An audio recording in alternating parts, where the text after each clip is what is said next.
Good evening. I'd like to call to order the July 21st, 2026 Old Bridge Township Council meeting.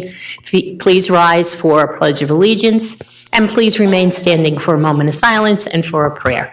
I pledge allegiance to the flag of the United States of America and to the republic for which it stands, one nation, under God, indivisible, with liberty and justice for all.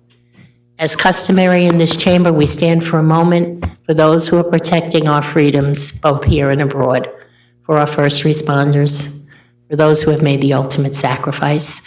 A moment of silence, please.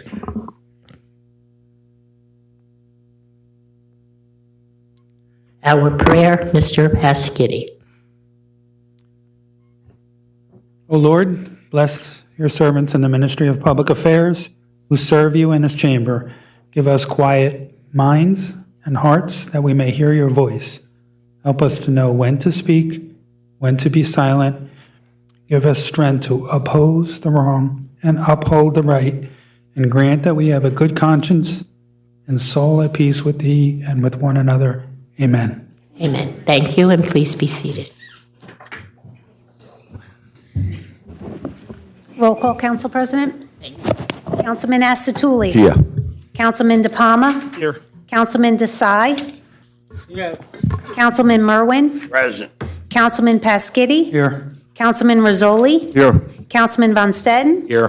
Council Vice President Dr. Greenberg-Belli. Present. And Council President Sohar. Present. This meeting is being held in conformance with the Open Public Meetings Act. Notice has been given to the official newspapers of the Township on January 8th, 2026, and has been posted in public places. Next open public meeting of the Township Council will be held on Tuesday, August 18th, 2026 at 7:30 p.m. Thank you very much, Kate. Welcome to the meeting, everyone. We're going to start this evening with a presentation, 2025 Annual Audit, Resolution approving governing body certification of the 2025 Annual Audit. Good evening.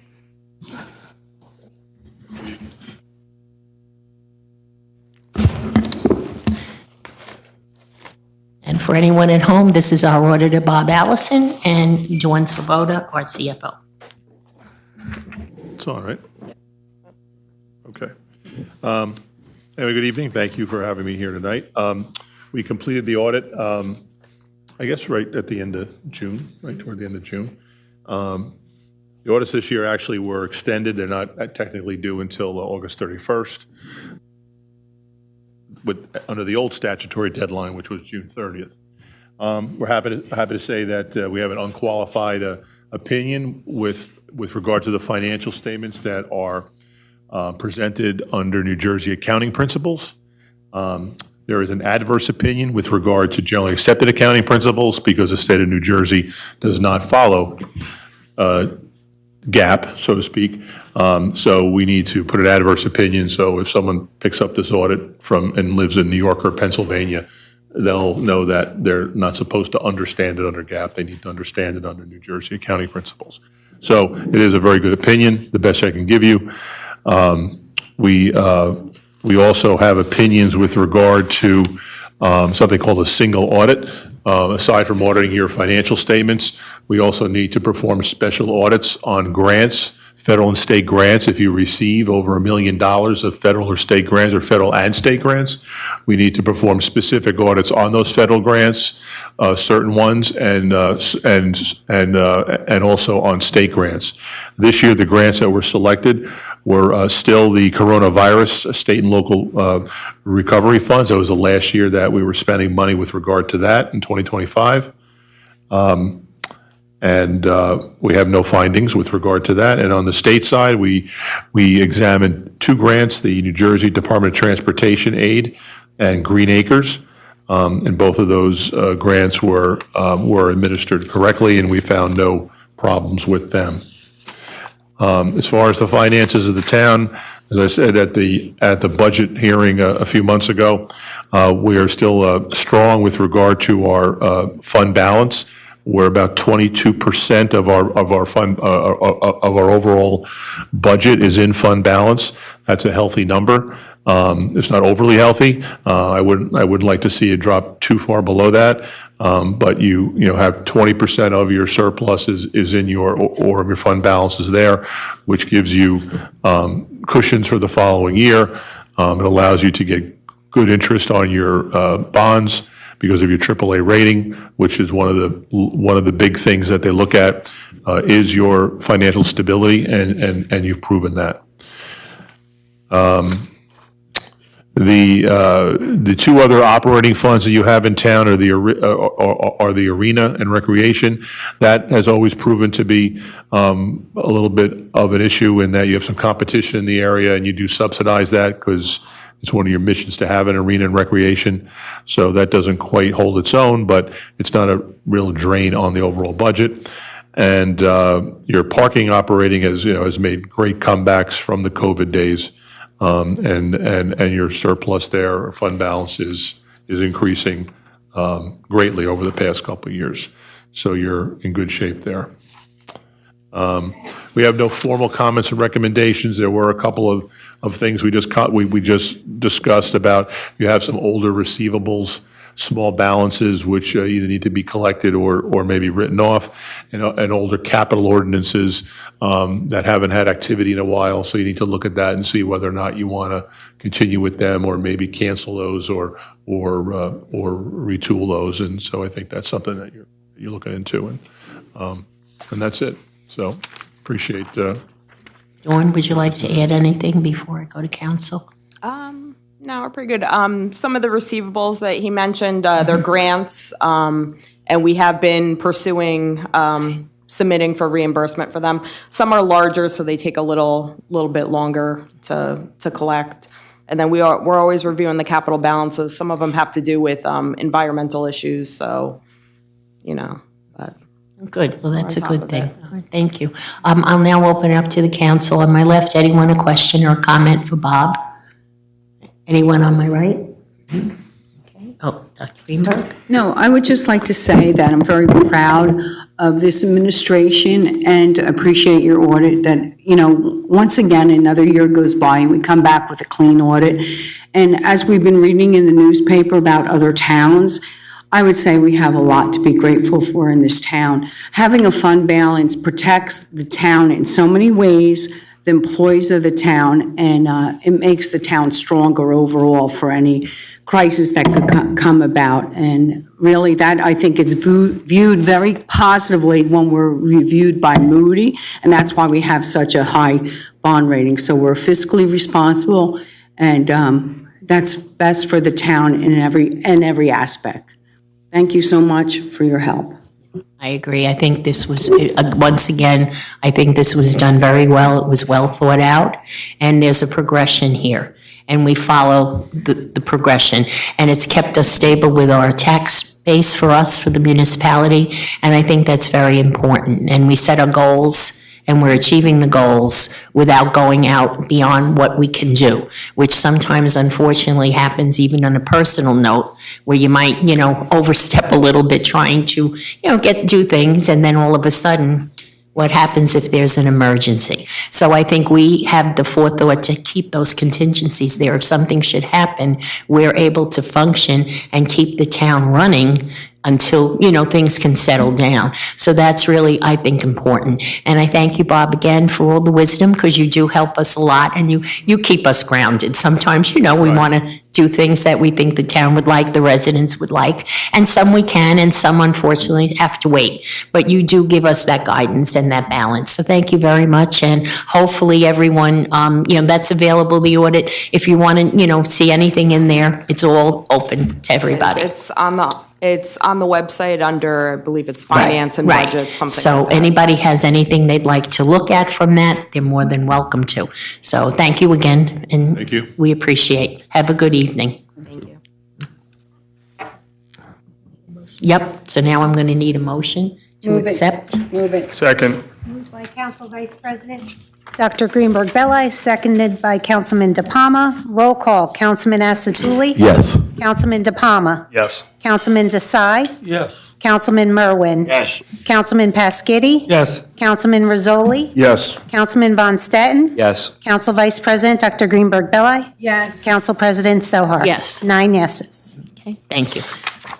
Next will be public hearing, P1, resolution granting application for plenary retail consumption license renewal for Red Zebra LLC, license number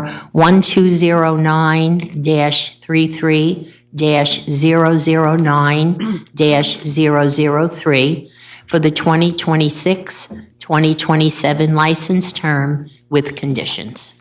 Come on up. Good evening.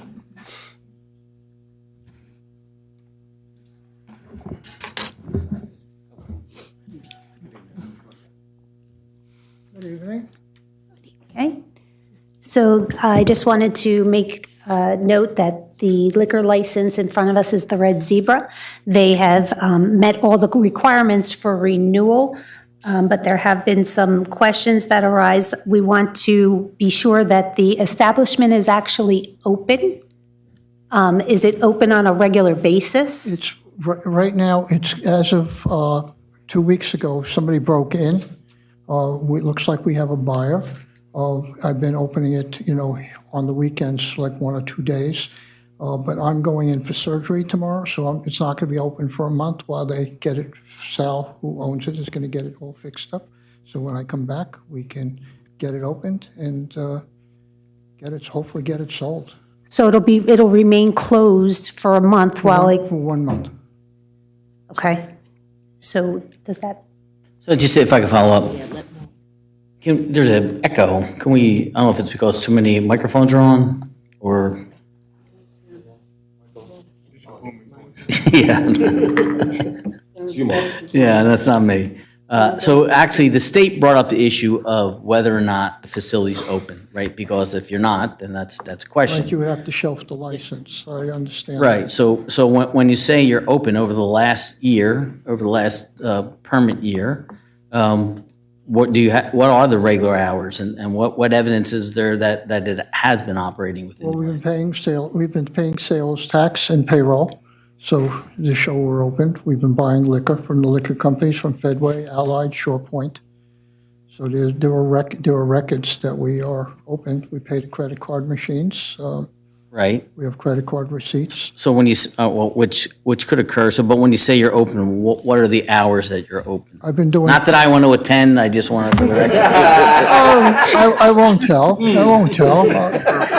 I'm like a lawyer, I keep my mouth shut. I've learned that a long time ago. I know nothing. So what would you say? I've been doing the weekends, so Friday, Saturday, Sunday. Friday, Saturday, and Sunday? Sunday. And so, Friday, Saturday, Sunday, from what time to what From time? 6 o'clock in the evening till 2 o'clock in the morning.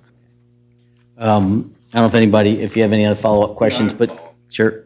For the PD, have we had any calls of service there during the last year? no, we had no calls for service. That was Here part comes of the, Here comes-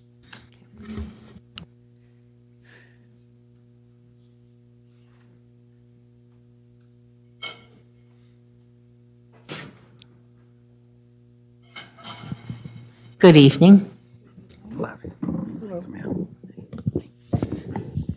So for my yearly report, there was no calls, but I also checked before coming in. We haven't had a call of service there since October 1st of '23.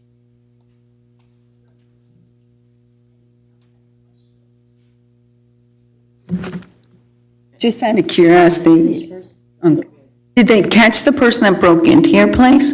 I'm sorry? The person that broke into your place, was that person found, arrested, or anything? No. They did a lot of damage in there? Oh, yeah, there's a lot of damage. You were there. He also didn't report it to us. He I didn't. didn't say anything, it's, the problem is we have a sign out front, it's for sale.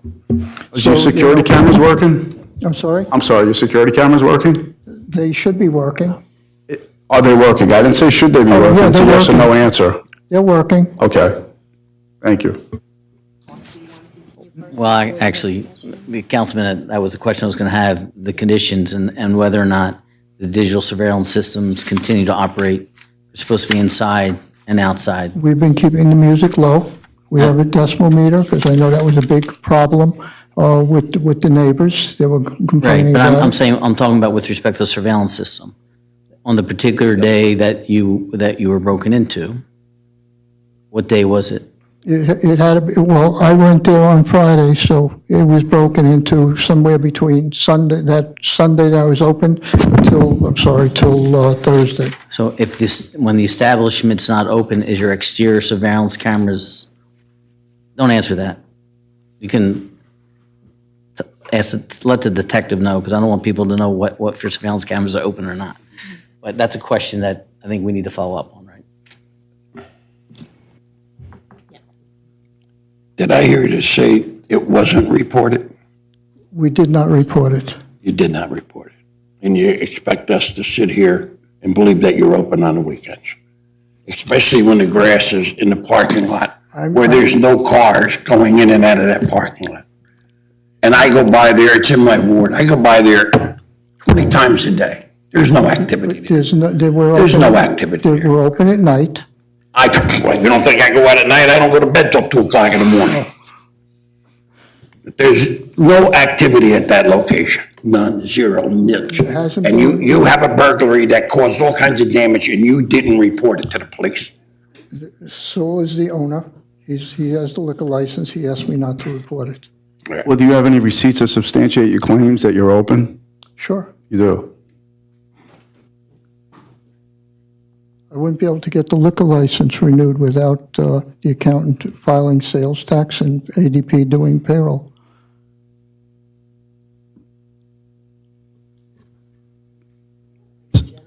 Yeah, one more question. What was the reason for the delay to reporting the incident to the police? The burglary? I saw it when I got there on Friday, and I called Sal, and he told me, let it go. Well, normally when there's a burglary, you don't call Sal, you call the police department. That's why I'm asking. I understand what you're working together, You have to but understand, I don't own the place. I just work for him. So if he tells, if somebody tells you don't do something, you don't do it.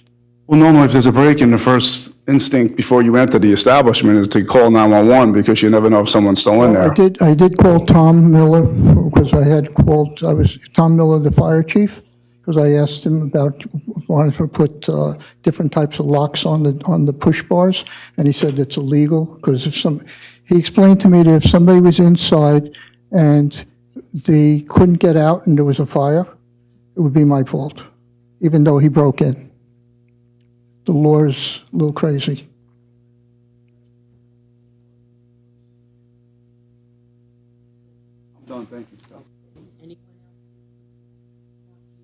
No, I mean, I think the concern, obviously, and that was echoed by the state, is to ensure that you're a facility that's operating. And obviously, from an objective point of view, unless somebody has been there over the last couple of weekends who can testify to that, I mean, you say you have records, and you're right, you would have submitted that to the state, so the state would have necessarily have seen that. I don't know if the detective has access to those records as part of your investigation or no. To which specific? They're like the sales tax reports that they have and those types of issues to For ensure. my inspection, we don't go don't do that? deep into it. The Okay. AUC would, yeah. And I think one of the question is that, I don't know if as part of your investigation to confirm, if you were able to confirm one way or another whether or not they are operating regularly on weekends. Were you able to determine that? So when I did my inspection, I obviously asked him if he was open or not, because even I noticed that there wasn't much traffic. However, due to my hours that I work, I'm not typically around to notice any nighttime activity. I did ask some patrolmen that I know if they see anything on the weekends, especially the ones that work the afternoon shift or midnights. They said no. However, I can't confirm whether they are or they aren't open, especially after he told me that they're open on the weekends, and that's when I'm not even at work most of the time. Right.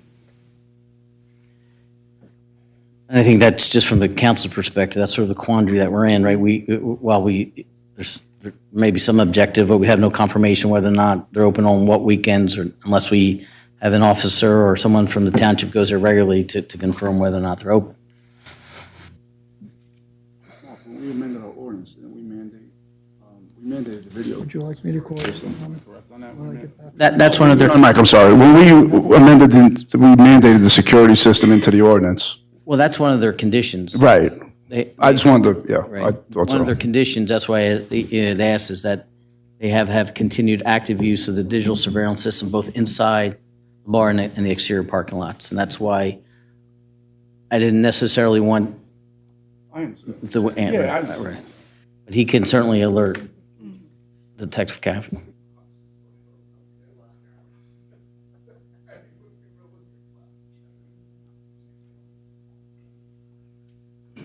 Thank you, President. Just for the lawyer, Mark, is there something in our ordinance or the rules or regulations that the facility has to be open? It's not necessarily an ordinance, it's a requirement for the license, right, from the AOC, and that, from, right, the ABC. So that's why they had inquired with respect, with the clerk's office relative, they had questions. My guess is, maybe they saw the returns, the receipts, and question, well, how frequently are they open, right? If you look at prior years, I don't know that, that's just, assumption from my perspective. In questioning, are they actually open? Now, and again, I think that's a question we have, but as the detective had said, while there's some discussion that, officers have driven by, and one of the council members had driven by, but unless we put somebody out there, go by every weekend, and from those from 6 p.m., 6, God bless you, to 2 a.m. to confirm it, we really have no evidence necessary to rebut what the testimony is, or certainly enough credible evidence. That would be my concern. Thank you. Question, that's what I was going to ask, right? So if we don't have any evidence, how do we stop it? Well, that's the issue. Right, okay. Well, I can make Other than on weekends, we can ask Chief to have the police department. As I said, I'm going to be going in for my knee surgery. I'm going to be out for at least 3 We weeks to a understand month. that. And I'd be happy to let the detective know, or the police department when I'm there, and let them come by. That would be, I have no we problem. appreciate that. Thank you. I have no problem with that at all. I have a question, Mark. Can we conditionally approve it based off of a number of different things and then revisit this? Because obviously we can't say, okay, you got to be open for the next 6 weeks, because they're not. So they've already stated for at least the next month, they're not going to be open. Can we conditionally approve it that after 45 days, they need to show evidence of approval, and then we revisit this in October or something that is amenable? I don't, not so much necessarily coming back, but I think it may be appropriate to add a condition that they operate, that they, at least on weekends, as they testified to, right? So that we have that as an additional condition, at least for purpose of the renewal. That would be another layer. Because I don't think. Yep, and should they not, Right, so then. what is the, Right, because so- I know that there's a, There's a hearing process dealing with the ABC. Okay. So then, we'd have to go through that process to the extent that they don't seek revocation of the issuance of the license. Okay. Because they're not meeting the condition. What is the difference between him putting a license in his pocket and him being open? You mean a pocket license? Yeah, I mean, it's his license, their license. Right. you know. What- Well, I mean, ultimately, right, if it's a pocket license and it's not active, then you can't do anything other than it's inactive. I don't know what that would, I mean, they're trying, apparently, the state, they're trying to sell it, so, Right, we've been trying to sell it, and if it's not, from what I know, because I've been in the business a long time, that if you keep it, if you're closed more than a year, you'd have to have the license shelved, so you can't do anything with it. It has to be reported to the ABC. Right, but and then there's the other issue relative, this goes back to when the town actually amended their ordinance dealing with these types of uses, right, and not permitting it, and at the time that ordinance was adopted, this license pre-existed it, so there was a lawsuit that ensued, the court ruled that the ordinance wouldn't apply. But again, I don't necessarily want to share free legal advice, but to the extent that it's not an active use, could have implications in the application of that ordinance as well.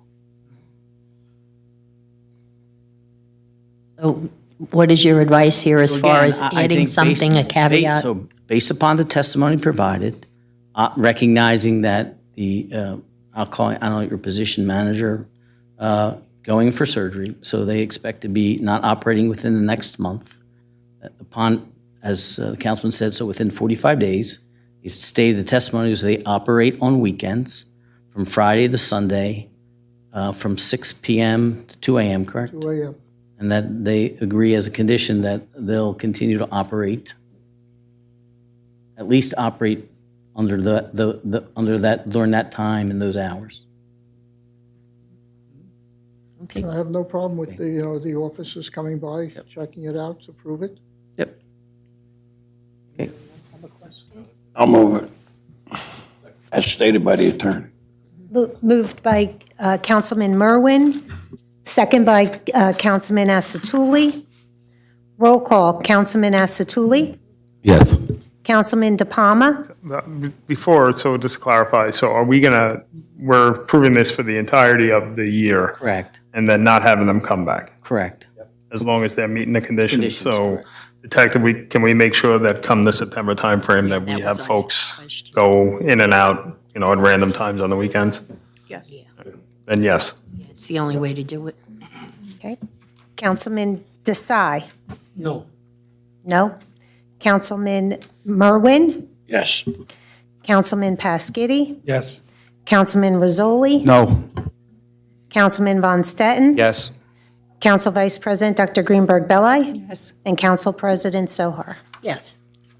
Motion carries. Okay, pass this way. I need all three of them.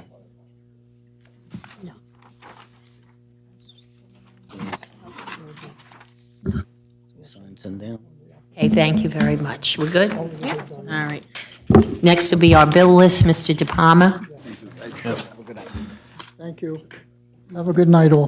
Good night. Bill list as of July 21st, 2026. Accounts payable, July 21st, 2026, $11,372,624.68. Payroll, July 3rd, 2026, $1,287,262.62. Payroll overtime, July 3rd, 2026, $38,938.33. Payroll, July 17th, 2026, $1,395,994.02.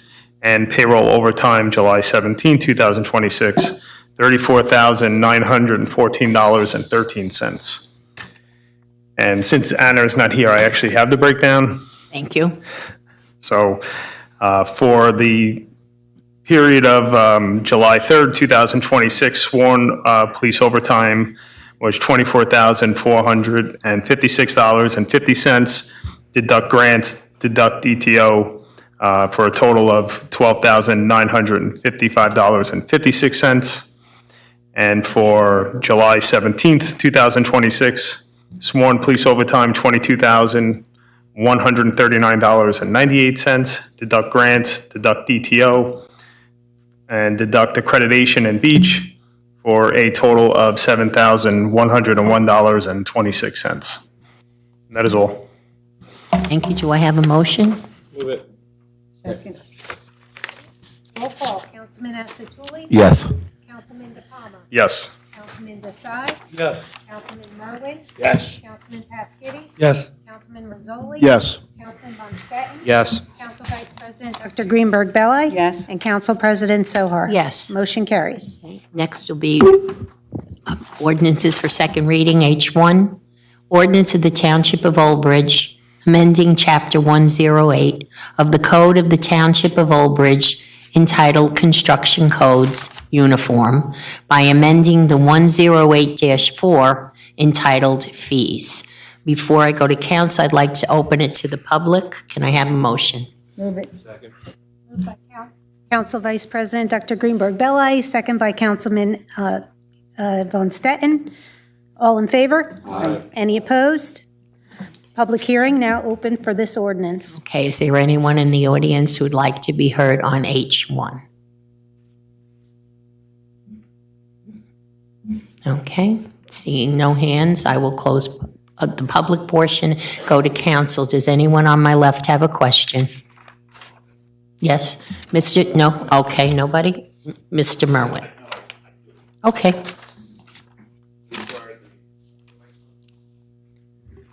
Hello, Mike. These are the fees, right? This is the Want fee to come up, ordinance. please? 1 minute, Mr. Merwin. Let him come by the mic. Good evening.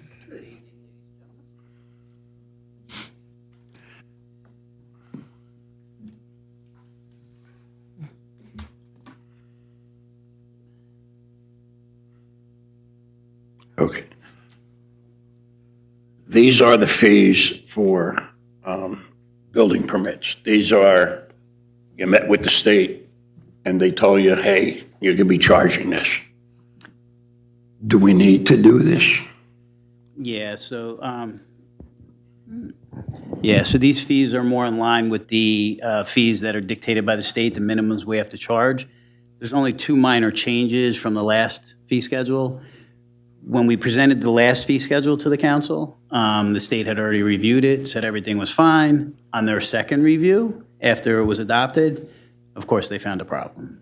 It's minor wordage problems. They didn't like grammatical change, one from building to racking. They wanted more clarity, so, typical, hey, we're going to get you a second time.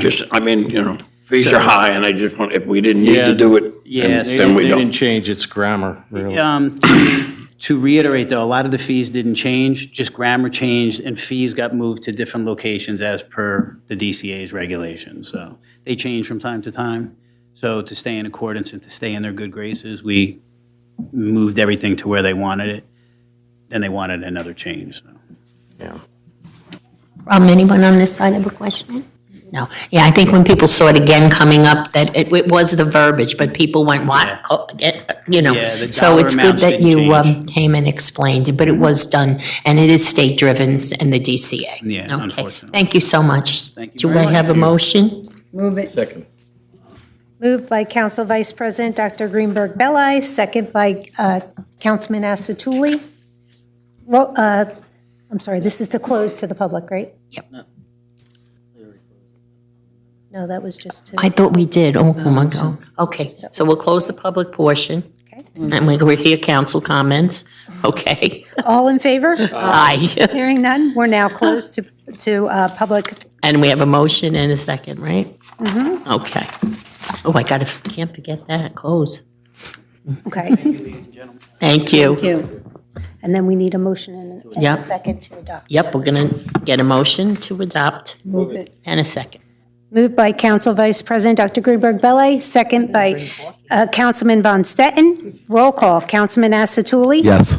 Councilman De Palma. Yes. Councilman Desai. Yes. Councilman Merwin. Yes. Councilman Pasquini. Yes. Councilman Rizzoli. Yes. Councilman Von Stetten. Yes. Council Vice President Dr. Greenberg Belli. Yes. And Council President Sohar. Yes, I'm going to go get coffee instead of water. Okay, H3, ordinance amending and supplementing, H2, ordinance, again, more coffee, no. Ordinance of the Township of Old Bridge, County of Middlesex, State of New Jersey, amending Chapter 5, Article 13, Department of Police of the Code of the Township of Old Bridge, and specifically 5-97, testing procedures for entry-level officers, application qualifications. And I'd like a motion to first open it to the public. Move it. Moved by Council Vice President Dr. Greenberg Belli, second by Councilman Von Stetten. All in favor? Aye. Any opposed? Hearing none, the public hearing portion is now open. Okay, anyone from the public like to come up and speak about this ordinance? Okay, I'll take a motion to close. It'll be my coffee. Motion by Merwin. Councilman Merwin, second by Council Vice President Dr. Greenberg Belli. All in favor? Aye. Any opposed? Hearing none, we're now closed to the public hearing. And we'll open it to the council. Anybody on the left for a question? Anybody on my right? Okay, then I ask for a motion. Move it. Move it. Moved by Council Vice President Dr. Greenberg Belli, second by Councilman Von Stetten. Roll call, Councilman Asatuli. Yes. Councilman De Palma. Yes. Councilman Desai. Councilman Merwin. Yes. Councilman Pasquini. Yes. Councilman Rizzoli. Yes. Councilman Von Stetten. Yes. Council Vice President Dr. Greenberg Belli. Yes. And Council President Sohar. Yes. H3, ordinance amending and supplementing the Code of the Township of Old Bridge, Chapter 250, Land Development, and specifically 250-6, definitions, to add a definition for data centers and 250-42 prohibited uses to designate data centers as a prohibited use in all zoning districts within the Township of Old Bridge. I need a motion to open it to the public, please. Move it. Second. Moved by Council Vice President Dr. Greenberg Belli. Who seconded?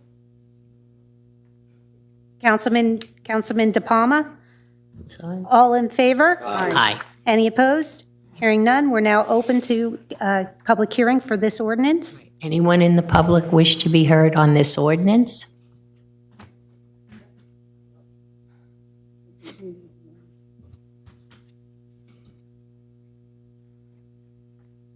Make sure you write your name on the list over there, please.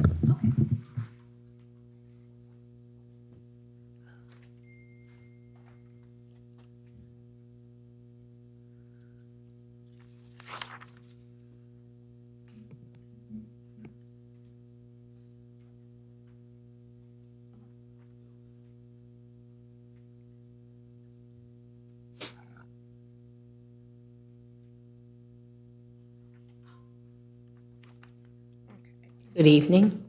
Good evening. Hi, my name is Erica Bonilla. I am a resident of Old Bridge. And I think data centers is a concern for me as a mom, as a resident of Old Bridge, as a part of the state of New Jersey. There's obviously a lot of conversation around it. And the reason I moved to Old Bridge was for the community that we currently live in. So I do have a few questions on how you guys are going to protect us from the things we don't know. I can't talk for. I think data centers overall is a thing that most people don't know what the complications are or what can transpire in the future. So my concerns are more along the lines of the township, if you guys decide to vote today to ban data centers overall, will there be an existing or will the town plan to amend every existing redevelopment plan to remove data centers as a permitted use as a whole? So like things that are currently up in the air, are we going to revisit those? Because I know there's a lot of warehouses that are in open use right now. What will happen to those things? So I can address that. So I'm going to preface this. There's terms matter. So I think one of the discussions of people talking about a ban. So in municipal land use parlance, which this falls under, there's no such thing as a ban in the state of New Jersey. What you do is you regulate uses as a municipality. To the extent that there were to be a ban, that would happen at the state level. And those of you who may have come to last couple of meetings, actually the state of New York, the legislature passed a moratorium, which can't happen at the local level, Councilman.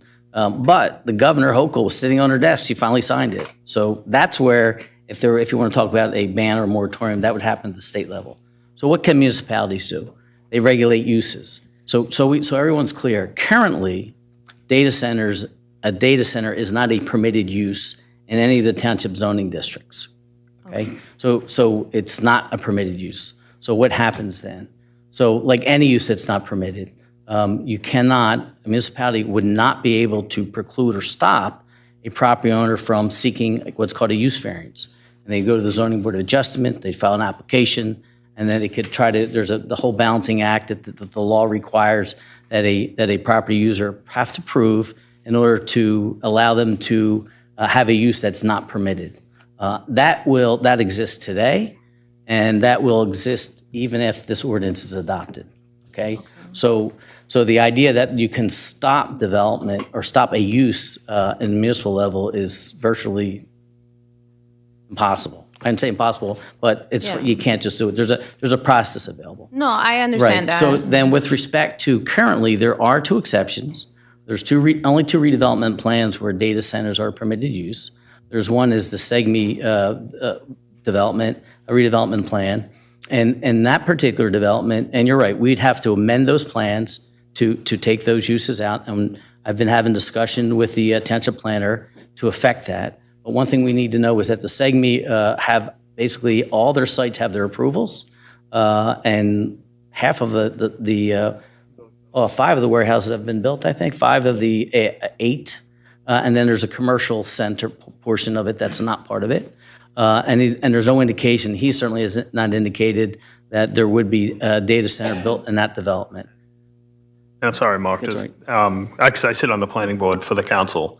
The property that is technically allowed per the redevelopment has an approved plan for a non-data centered warehouse.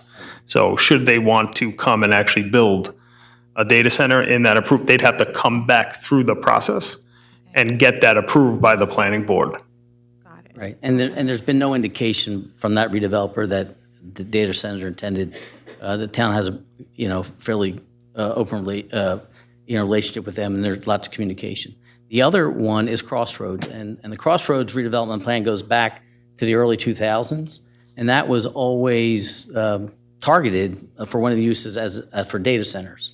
And so that has been there for, I think, 2004 was it initially adopted, right? So from 2004 till today, there's never been an application for a data center. Now, that being said, there were various redevelopers over the years, none of whom who were designated conditionally, none of whom had proffered to build a data center. And most recently, there was one again who was conditionally designated, and there was no indication from him either that a data center would be built. As a matter of fact, our discussions with him was that JCP&L could not even, told him that he couldn't get enough electricity to the site in order to build the data center. And that particular site, there's litigation involved in that site. And so we can't really amend that plan until that litigation settled. But I think the goal of the committee is that, and the plans that have been put forth under that, again, there were no data centers mentioned. But a long answer to your questions, ultimately, yes, those plans would have to be amended. And while I can't speak for the council, I believe that would be the next step to amend those plans, knowing that the SEGME redeveloper has never intended and has no approval for one or sought one, and the Crossroad ones, well, it's ultimately, and it's not on the entire Crossroads redevelopment plan, because the area is a lot larger. There's certain areas where it can be built, and the conditional redeveloper that was designated and had been designated in the past have not proffered a data center. So once the litigation is resolved, then the council would be able to move forward to amend that plan as well to eliminate data centers. And another question I had, just because I've been doing I just seen this around the country, and it's a big concern for me. And a lot of my mom groups, we are talking about this. This is a concern. My thing is, what are we, obviously, like you said, we can't ban it. We can restrict it, and we can minimize these risks to our communities. But what are some of the things that we can put in place on our level, on the local level, that we, I know that on the state, I'm aware the state has a lot of responsibility to do on their end. And even on what we can support as the community to go to the state level or the county level of what we can support, then that can be brought to our attention, because I think that there's a level of lack of transparency, not necessarily with you guys, but what we can and cannot do. And that's the concern. So just to kind of have an idea of, one, what can we put in place to minimize, the attraction to this area of data centers until at least we know what are the consequences or the effects of these data centers to our communities. And the second part is, what can we support and how can we support you guys to go to the counties and on the state level and write our letters if need be, because we're moms and we're not going to stop here. Like, if it affects our water supply, we don't know if this affects our water supply.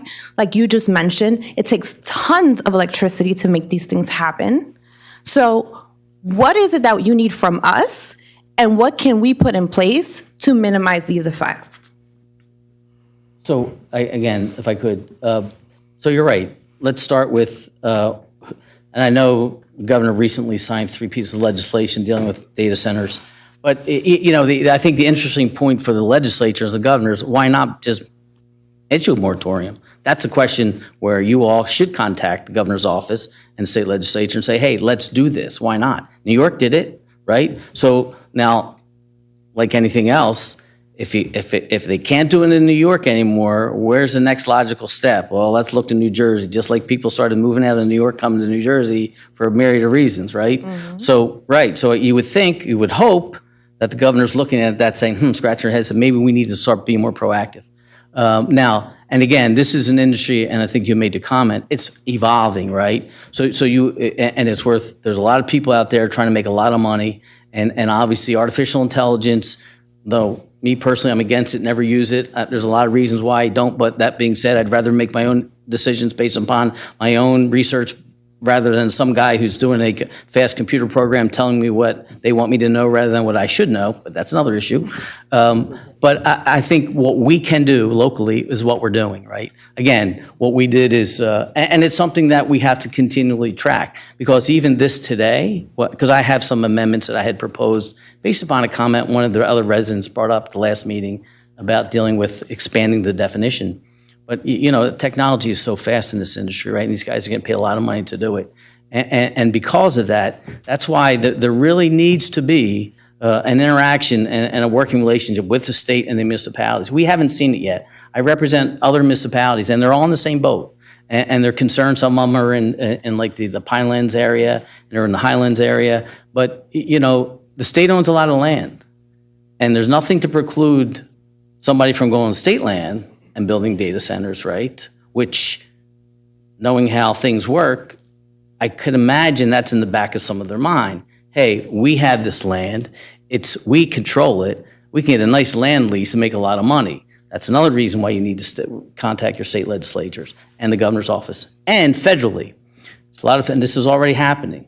The federal government went out for land leases on federal installations, military bases. They went out RFP, came back with the idea of building data centers on military installations, because it's federal government, right?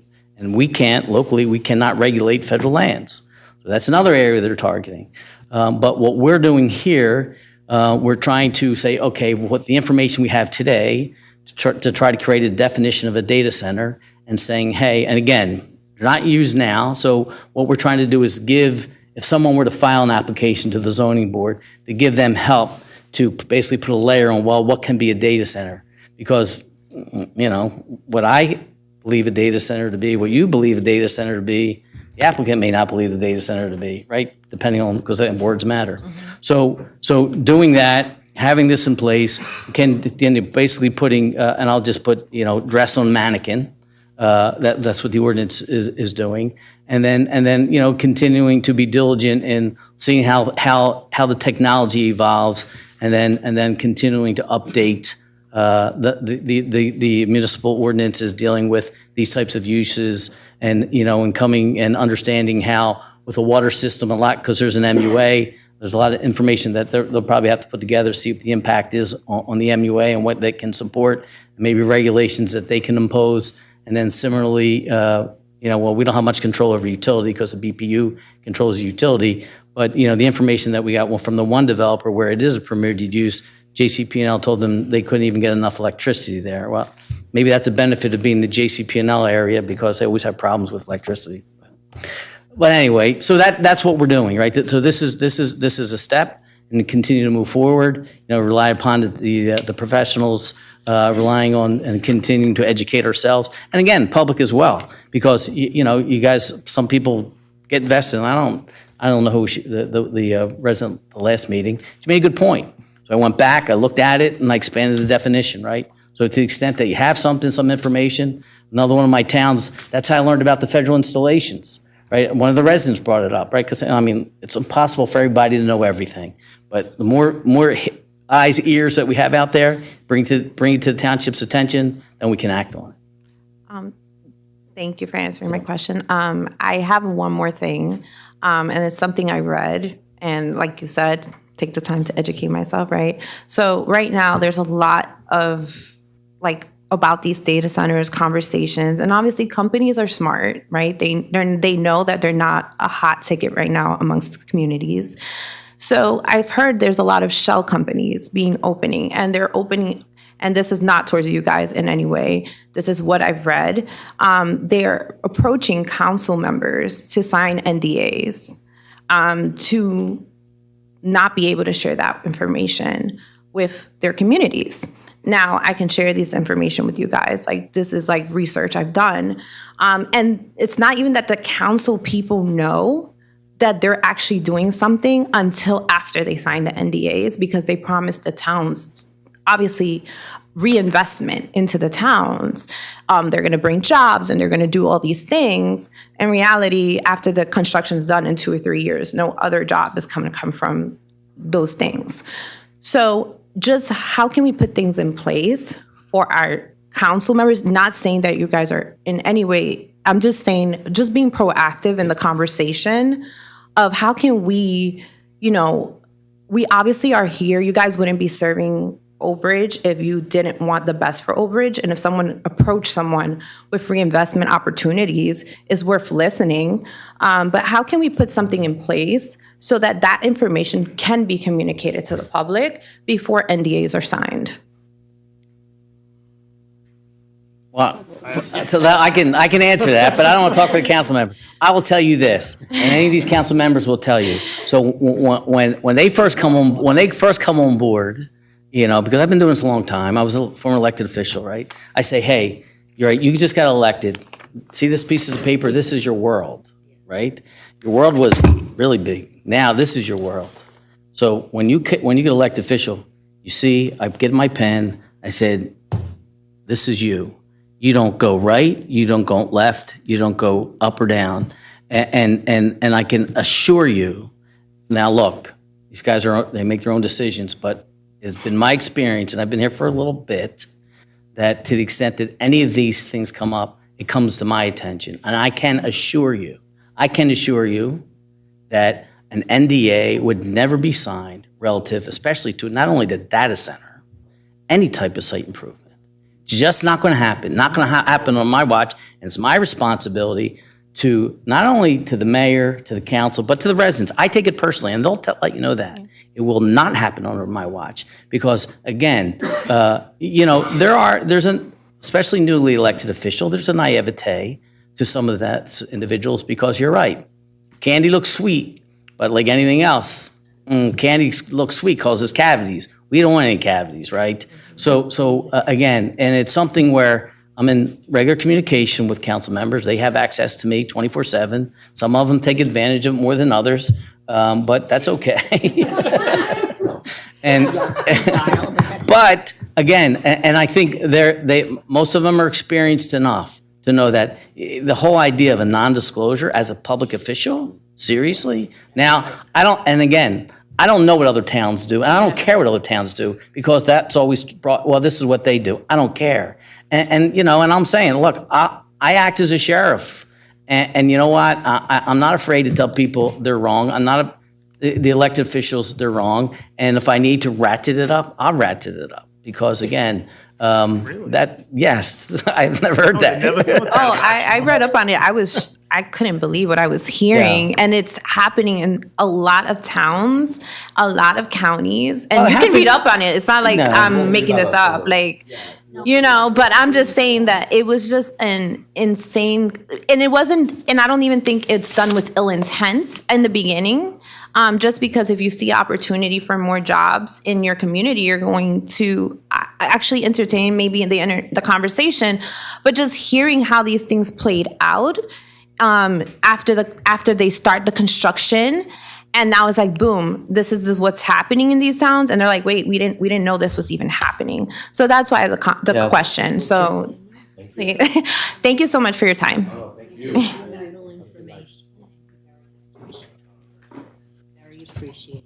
Same thing?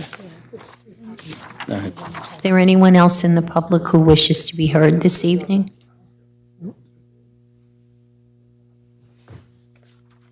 Write my name down afterwards. Yes, please.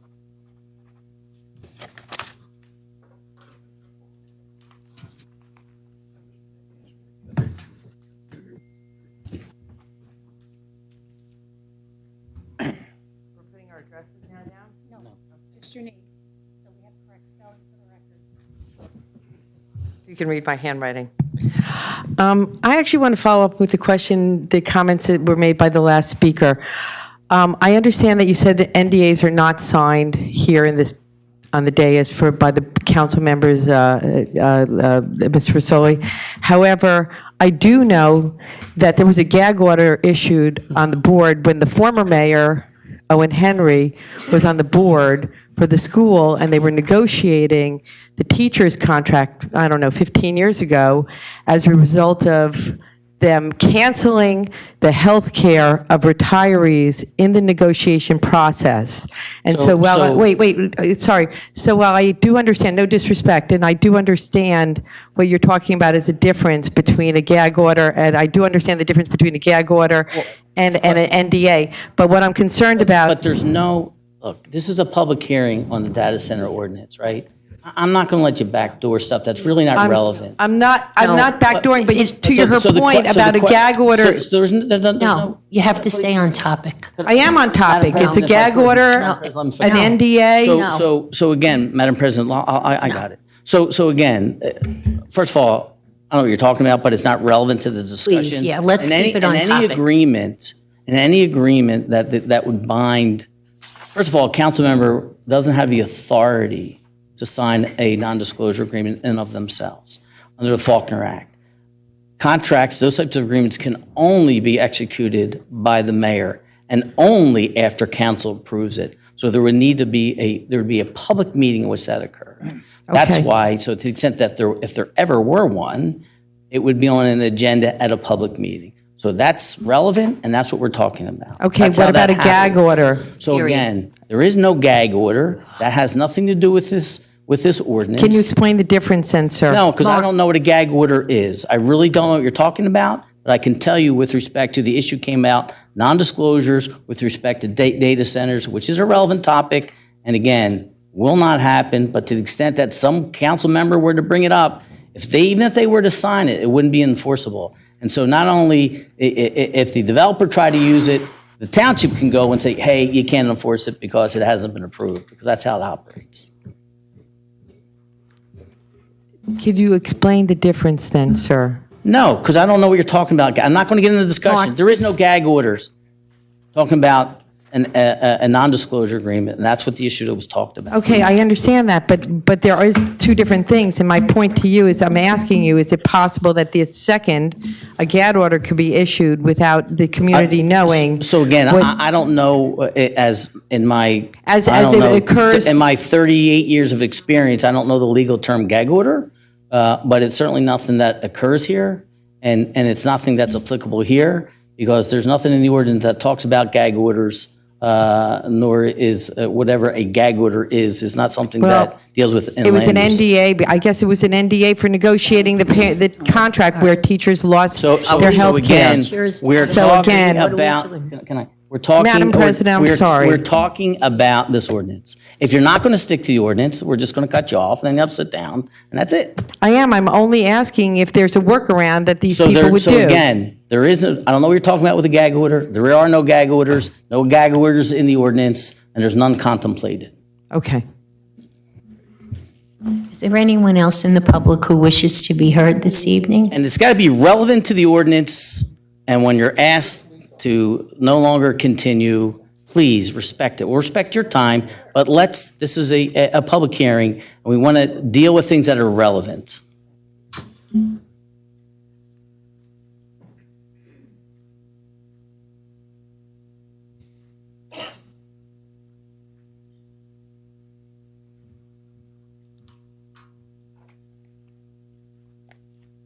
Good evening, Joe Mila Russo, I'm a resident here. First off, I want to say it's really great that this is progressing and that this ordinance is continuing.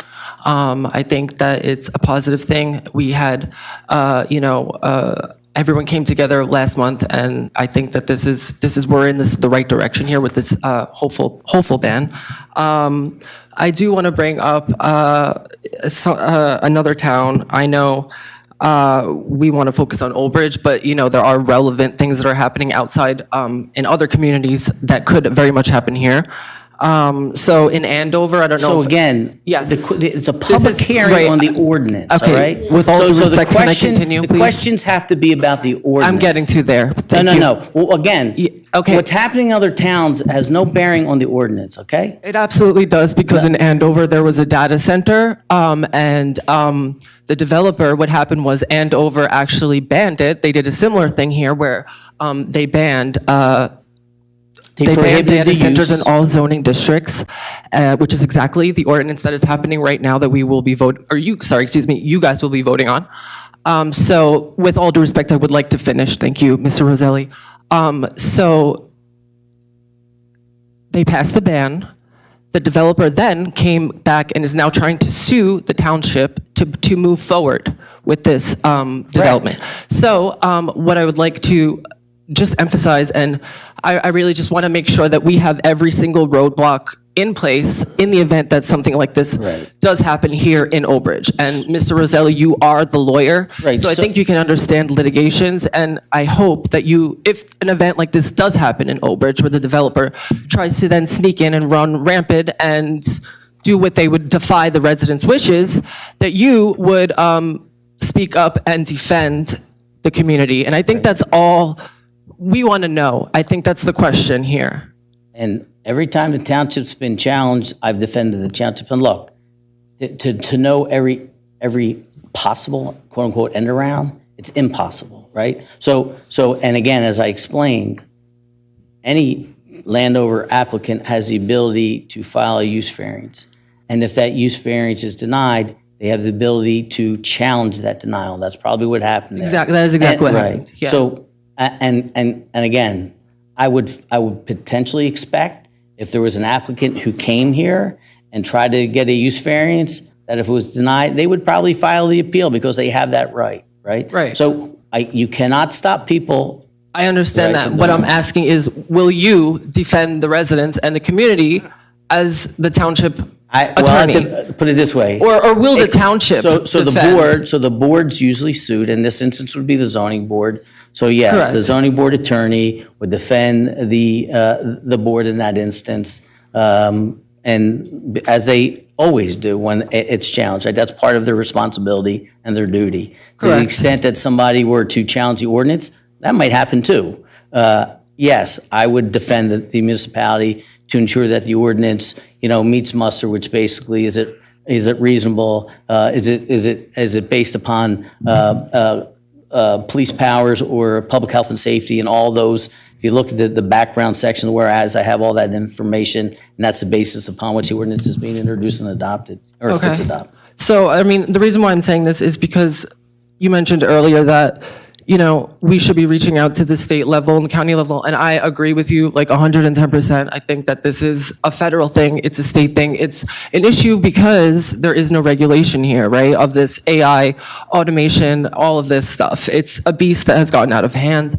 I'm not going to talk too much about that, but, so when you said earlier that, it's not possible for towns to stop it completely, I take issue with that because I believe the township should be able to litigate towards, the town's wishes, right?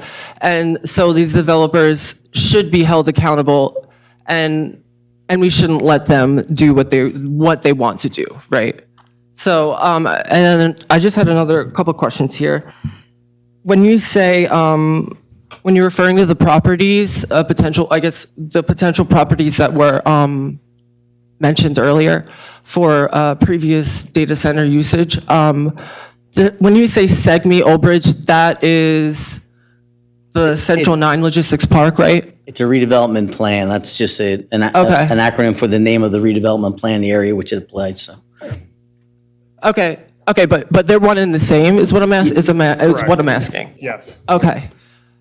And then you said they were 8 buildings, but I believe there were 9. So I just want to make sure, will there be, because I know there's phase 1 of the production and phase 2, so they're obviously, I think there's 5 that are up right now.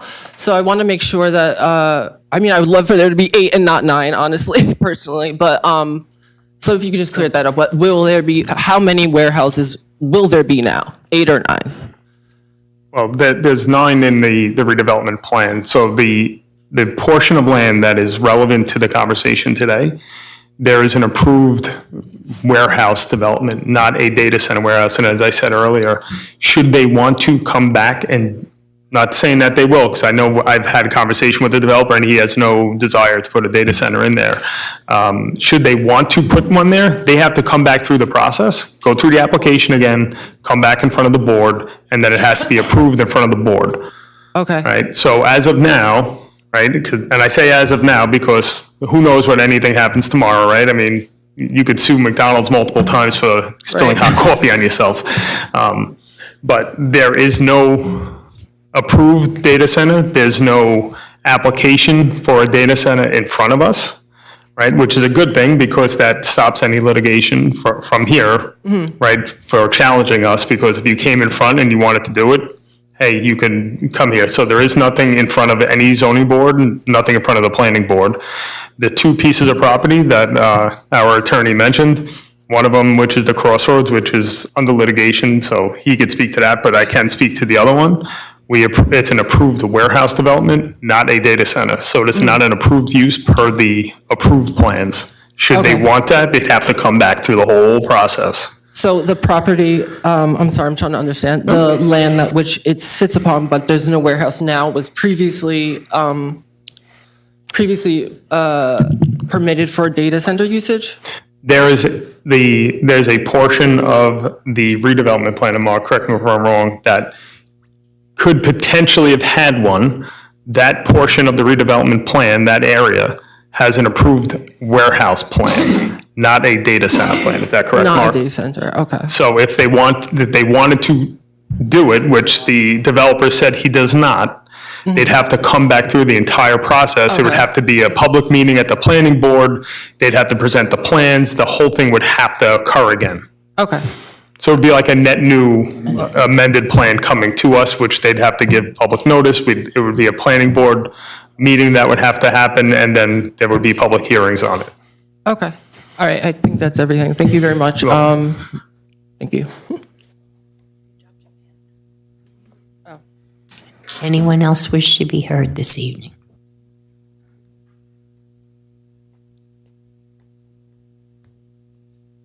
Hi, Jill DeCaro, Old Bridge resident.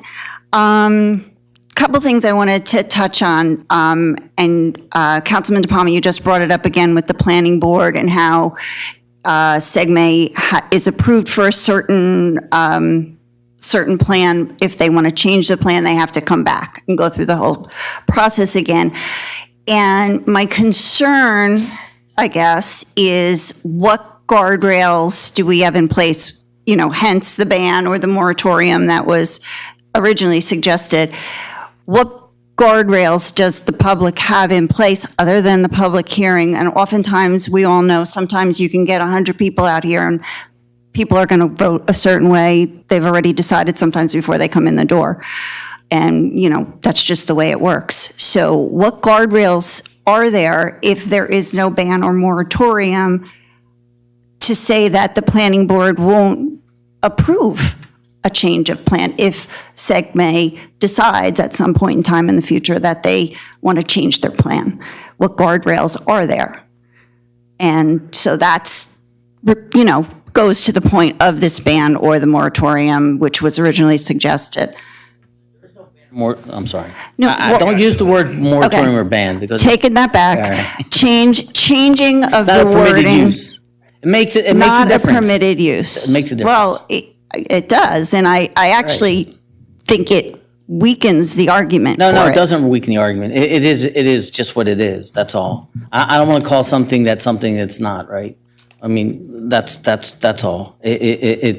Again, ban or moratorium, it's not what it is. It's just not a permitted use. And again, it's currently not a permitted use except in those 2 redevelopment areas. But that's what I'm referring to, Mark. All right, so look, to the extent that whatever safeguards there are, I mean, the process is currently under municipal land use law. That's what has to happen. They have to give notice, they have to come in with amended application to allow it, right? And I think from that perspective is that the 200-foot notices go out. My sense is that to the extent that were to happen, that word would travel quickly and people would know about it. But I think part of the goal is to seek to amend those plans to exclude those uses from the redevelopment plans. This doesn't apply only because in order to prohibit it in the redevelopment plans, the redevelopment plan sits on top of the existing zoning, so we'd have to go back and amend it. And in the discussions with Vina, the idea is to go back, again, Crossroads is a different animal, but again, there's no indication, is to amend those plans as well and to take out data centers as permitted uses. So would this No. permitted use or change of wording apply to the two areas that are currently? No. Okay. Because And right. that's, That's I what I'm think, saying. the issue. In order for it to apply, we'd have to amend those plans specifically. Right. So if, say, for instance, Segme, Ephraim has a change of heart, comes back, says, oh, I want to do this, there's a lot of money in it, whatever, and he comes back and they put out the public notice, they do all of that, everybody comes, we have still no guarantee how the planning board would vote. Correct. Right, and I think that's the crux of the problem, Nor I should think. anybody, right? Because planning boards or zoning boards, they have to hear the evidence and make decisions that's objective. No governing official, no elected official can tell or alert, and you should know this, any member of a planning board or zoning board how to vote. Oh, of right? course, I'm Right. very well aware of that, but I'm just saying to the point of this ordinance, that's what I'm saying, to the point of this ordinance, I know that we can't guarantee them how to vote, of course. We don't know how they're going to vote, which means we are still at the beck and call of the decision of the planning board if they, to your point, so- Eric. Mr. Carroll, I can tell you this. Should they come in front of the planning board to try to get a data warehouse, they have to come through me. I understand. And I'm But the you're one, one vote. and I'm the one who just said, don't kick the can down the road and ban it. I'm one vote, but I'm a powerful vote. I'm the one who asks a ton of questions. I know there are other people in this room that are on the planning board. I know what their thought processes are. I know what the thought processes are of the people that are up there today. Now, there's no guarantee that a new board doesn't get put in a year or That's what two I'm- or three that's from what I'm now, saying. right? But outside of here, and I know Mr. Gersberg has said that he has no desire to put a data warehouse here, and obviously Mark has a great relationship with them. I'm sure they'll be talking, and I know Mark has said that the administration is considering all of the redevelopment plans that have it, the two of them, and rewording it, right? However we're going to do it. So once that's done, then they have to go through two boards. They'd have to go through the zoning board for a use variance. Then they'd have to go through the planning board. Right? Our zoning board is fairly tough on a lot of things, if anyone's watched those meetings, right? So they'd have to get through them, then ultimately they'd have to come through the planning board with me sitting on it. Okay, I'm just putting that thought out there because as on this side of the dais, as Yes. a resident hearing this, this was the question that came to my mind as soon as when you said that. But anyway, okay. Just another point on that, because it's not something, again, Vina and I and Mayor and BA had to discuss. The other leverage we have relative to SEGME is the financial agreement. Financial agreement's been executed and it deals with warehouses. So to the extent that he would want to change and have a pilot, the town would have to agree to amend the financial agreement to allow for that. And my sense would be is that without that applying to that, that's another leverage, additional leverage that the township has relative to that site, not going forward with it if he were to, again, for whatever reason, try to make the change. Well, yeah, and that's it's significant, but it's also assuming that everyone in the township is against the data center. So, that's just an assumption, right? Because we can't guarantee how, I guess if we it- can't it- guarantee if- how well, anyone right, feels. But if the ordinance gets adopted, and then I think you get a sense of where people, where elected officials' positions are on this particular issue. So, all right, and so the other thing I just wanted to say is, Mayor Walker, you did suggest that we send letters and to our legislators. So we did as a county committee, the Democrat County Committee, as I'm the chair of, as you guys know. We did send a letter down to our legislators. We just sent it to the LD 12 representatives. We'll send a separate one probably to the governor, but we wanted to, because they're the ones that actually make the laws. So we wanted to go with them first. We just got a response back today. I haven't had a chance to really go through it. It was, a lot of, yes, we agree with you or whatever, but no real solutions. But I do have to go through it with my team. You okay? Did I say something that upset you? I'm sorry.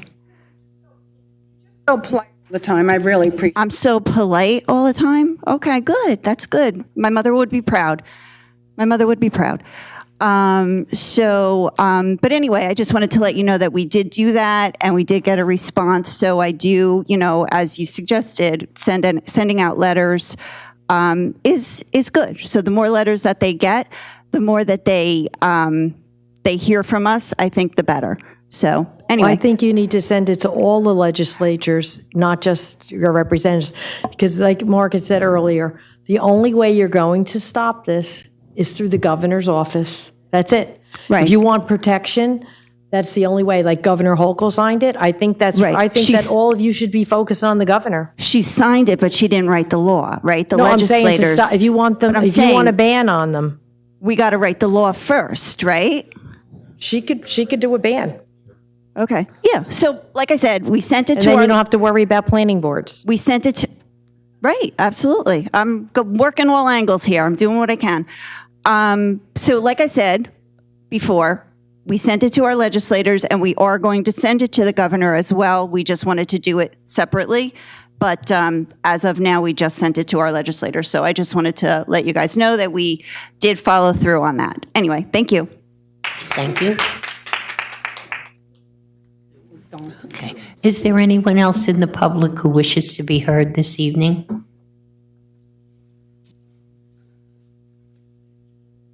Good evening, Catherine Whitley, Old Bridge resident. And my question is pertaining to the ordinance. Is there any current space in Old Bridge that's allowed to build something that could backdoor into a data center? So again, the use isn't permitted. So to the extent that they were to try to do that, they'd have to come back and get a change of use. So they'd have to file an application for use variance. Right. Okay. So, but if my son decided that he wanted to mine crypto in my basement, that's what I'm saying. Can a company just decide, an existing company in Old Bridge that's currently operational or licensed? There's a lot of things that go on that probably the town doesn't know, because that's unfortunately how people are. Yeah. You said if your son's mining crypto in your basement. He's not. Yeah. Right. But so ideally, right? Legally, they wouldn't be able to do it. Let's put it that way, right? Well, right? Because basically, it's a change in use. Let's say there's a warehouse, right? And then somebody starts. Well, the warehouse was approved for warehousing and not for what they want to try to do. So that would necessitate them obtaining a use variance. Same thing. Okay. Now, could somebody be doing that under the cloak of darkness? I'm sure they could try, because a lot of things happen. And towns, for instance, people do improvements to their basement and don't pull construction permits and don't get approval. And a town usually don't find that out until they go and there's a reval. So it's going to be happening soon. So you guys better get ready. But that happens all the time, right? People make improvements. They don't do what they're supposed to do. Town finds out after the fact. To the extent that somebody were, like, as the council president said, repurpose it. Could it happen? I'm sure it could. I mean, it's just a matter of, things find out. And then if it were to find out, then you'd go through the process of cease and desist, closing operations, forcing them to come in and get a use variance. Yeah, you understand my concern that there could be a business existing or operating in Old Bridge currently, and want to trust what you're saying and Yeah, believe I mean, you. the but hard thing would be, let's say if they're doing it right, I mean, let's look at if they've had the water source for the cooling that they would need, if there's the power coming in, right? Right. Unless somebody starts running a line that comes from the warehouse out to some, yeah, right? I mean, like people used to steal cable back in the day. Yeah, right, but, yeah. my only other comment to you is, it is never what it is. I don't like that saying. It is what it is. It is never what it is. No, That's no, why no we're here. kidding. So thank you so much, everybody, and I really hope you vote the right way for Miss Old Bridge. Whitley, can you just? Absolutely. Please. Is there anyone else in the public? No, 1 minute, Dave. So, what's that? You had too much coffee. No, actually, just in case. So if you, at your place, again, a comment was raised by a resident when we introduced it regarding the term primary. And so I went back and I looked and to see if what I could do with that. So if you look what I did, it's in italics. What I did was broaden the definition of data center such that it now includes, or my suggestion is to amend it, and it wouldn't be a substantive change. We're altering it with the meaning of the ordinance. So if you're inclined, if the council's inclined, you can adopt the amendments and adopt the ordinance as amended, so that now a data center shall include but not be limited to any use, which is new, facility, which was existing. The following is all suggested: building, structure, trailer, or any portion thereof, including any accessory and ancillary and/or auxiliary use, facility, building, structure, trailer, any portion thereof. And then use primarily, which is existing, and I added accessorily, secondarily, or incidentally for the storage, management, and processing of the digital electronic data. So that stays the same. And then in the second paragraph, basically I took the language from up there and included it in the second paragraph so that it's just not facilities. We include uses, building, structures, trailers, or any portion thereof, and then not just primary, accessory, ancillary, and/or auxiliary uses. And so we broadened it. So if anybody has any questions about that.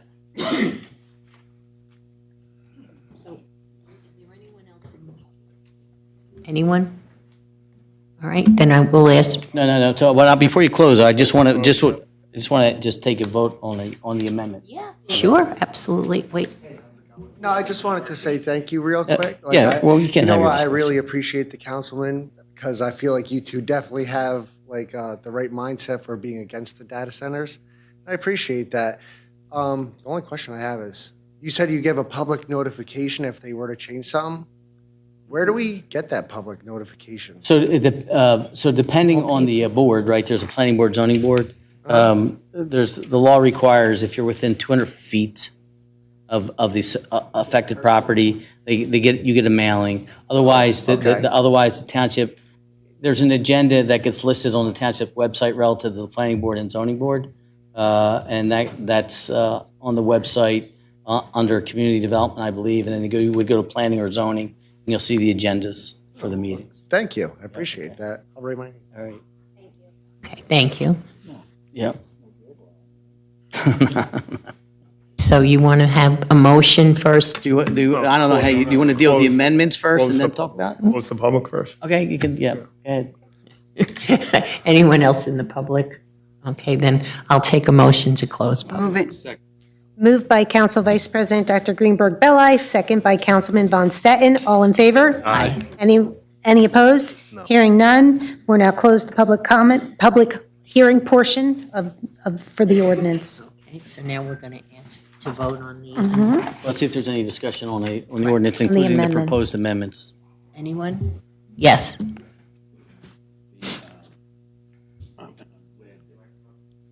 Mike? I'm glad that Mark put in the amendment to into the definition of data centers. Listen, they've already filed a lawsuit against Handover. I believe they've already filed a lawsuit against Kenilworth. And I fully expect that they're going to file a lawsuit against the Township of Old Bridge. There's a lot of money involved in this. They're not going to take no for an answer. My suggestion you know, is that maybe we get a little ahead of the game for ourselves and we add some ordinances or on the use of water, the use of what would have to be available. Like we get a committee together, get it done, and go from there. But there are things we can do locally, and we should do those things. You know, we should straighten our own local ordinances in reference to data centers, because there's data centers we may want. You know, there's financial data centers which only use a third of what. Not anymore. Yeah. Not anymore. Yeah. They're all large. AWS. Man, you know, if you're saying they're all large, it's not what I'm reading right now, but, you know, but these things change. They're constantly, it's a fluid change, and, Cell you know, towers. have anything that we data could do centers. locally, I think we should do locally. And first thing we should do is pass the ordinance, but, you know, I mean, like I said, they're filing lawsuits all over the place, so we'll just be another one in the line. At least the learned attorney was good enough not to use the League of Municipalities boilerplate, so they don't have to make one lawsuit. Now they gotta do a lot of lawsuits. So, I mean, that's my suggestion. That was what I wanted to do all along, was, you know, try, you know, put a moratorium on it, and, you know, there's good and bad, there's pro and con. And, you know, we should look at the pros, and maybe there's something with that we would really want, but, other than that, you know, that's it. That's all I have. You want to look at the pros now. Well, you know, you have the pros, you have the cons. I mean, but I think we got to put together anything we can do locally to prevent the cons. We should be doing. We should be proactive with that. So, Yeah. okay, so you're looking to do more to strengthen the cons than the pros. So I'm looking to do both of them, Mayor. I'm Okay, looking, no, I'm I just think we trying- need I'm to not- put a I'm committee just trying together to- to come up with those answers. We're not going to come up with those answers tonight. Okay, no, I just want to be clear on where your thought process is so that I Well, know. my thought process is that we should do everything in our power to protect the township of Old Bridge. Well, That is mine. Well, That is what I want to do. Yeah, no, don't, listen, I'm not trying to, I was just wanted clarification. You said, let's look into the pros. Okay, I just did. Okay, all right, thank you for the clarification. All right. Or anyone else? Okay, we got a whole, anybody on this side, anything else? All right, now we'll start on the end. We'll start with Mr. Fischetti and work our way up. Yeah, for the lawyer, Mark, cell towers have data centers at the bottom of them. Does this ordinance affect that? Well, it would be, well, I don't know, it probably doesn't meet the definition. Probably doesn't meet the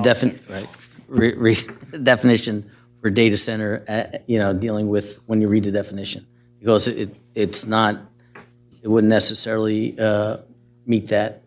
But when you read this and those types of things at the bottom of cell towers, it's not the same dealing with how this is defined.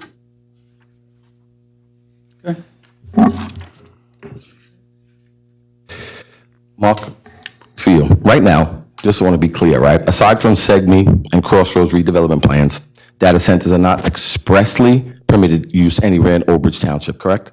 Right. That means if someone wanted to build one, they would have to apply to the zoning board for a use variance, correct?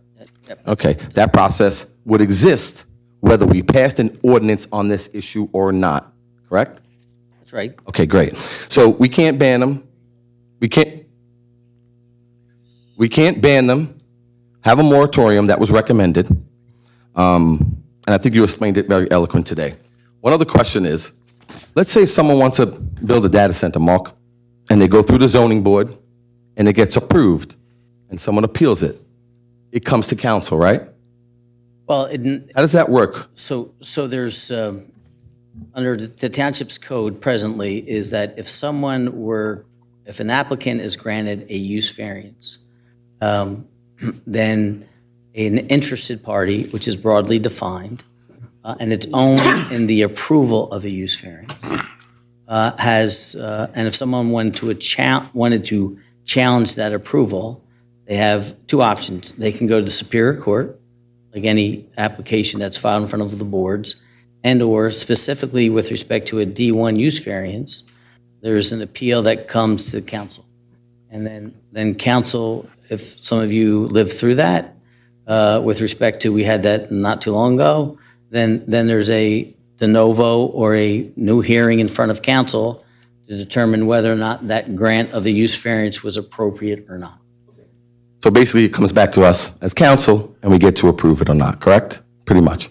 Right, if a use variance is granted. All right, great. So, because you kind of never know what the future holds, right, as tech advances.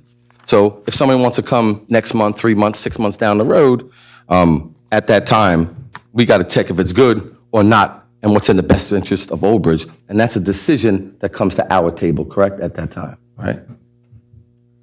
Yes. Okay, great. Because, I just wanted to make sure before I vote on it, I just wanted to be clear. You can't ban them, can't do a moratorium. If it goes to the zoning board, there's no one that can say, this is the way it is, and that's just the way it is because I said so. It actually has to come back to us if it's denied or approved, if someone appeals it, and then us, as a council, make a decision in what's the best interest for the residents, correct? Yeah. Okay, great. I just wanted to be clear about that. All right, thanks. Anyone else? Okay, I'd like to say something. As you know, there was no application for data centers in front of the planning board or the zoning board.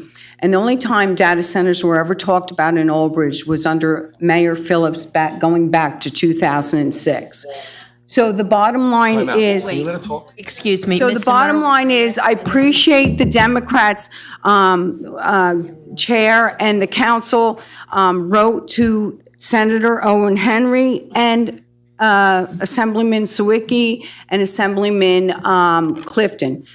But the reality of that, and I think what the mayor was alluding to, write to the governor, because the governor is the one who decides this. When you're talking about sending it to our assemblyman and the two assemblymen and the senator, they fight for us every day. In fact, they fight down in Trenton to get money restored from the state to our schools, and it fell on deaf ears. So at the same time you're writing for the letter about not having data centers, that there's not going to come to Old Bridge because they can't pull out the water and there's not enough electricity, I would recommend when you write that letter to the governor, ask her to restore funding to our schools also, because that is crippling every resident in this town based on their taxes. And so I think that's what you should do too, combine it there. Instead of going to them when Owen Henry, Senator Owen Henry, and Assemblyman Sawicki and Clifton stand on the floor doing everything that they possibly can for Old Bridge and for their entire district, and it falls on deaf ears because they are in the minority and they're taken over by what's going on. And then when you write to the governor, besides send school funding back to our town, no data centers, please ask them to stop with this mandate destroying our town with affordable housing, which it's not affordable. Thank you. Okay. Everybody's good? All right, I'm just gonna, no, Mr. Murrow, we're not gonna go back and forth, because this is what's happened.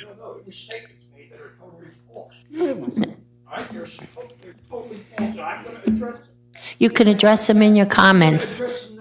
You can address them in your council comments. No, I can address them now while we're voting on this ordinance, because it's very. I make a motion to pass this ordinance. I make a motion. Wait, no, Let's stop. we're getting off track here. Council President, I have one question. Are we talking right now about the amendment or the full? So amendment. there's two different, right? So we need to vote on the amendment and then Right. vote on Right. the overall Yes. ordinance, Yes. right? Yes. I just want to make sure I said that what we were talking about. Yes, the that's what amendments we're only. talking about. We're going to first, because the amendments expand the definition. So we need to vote on that first, and then from there, proceed on voting for the ordinance. Okay? So we do need a motion for the amendment. Motion. Second.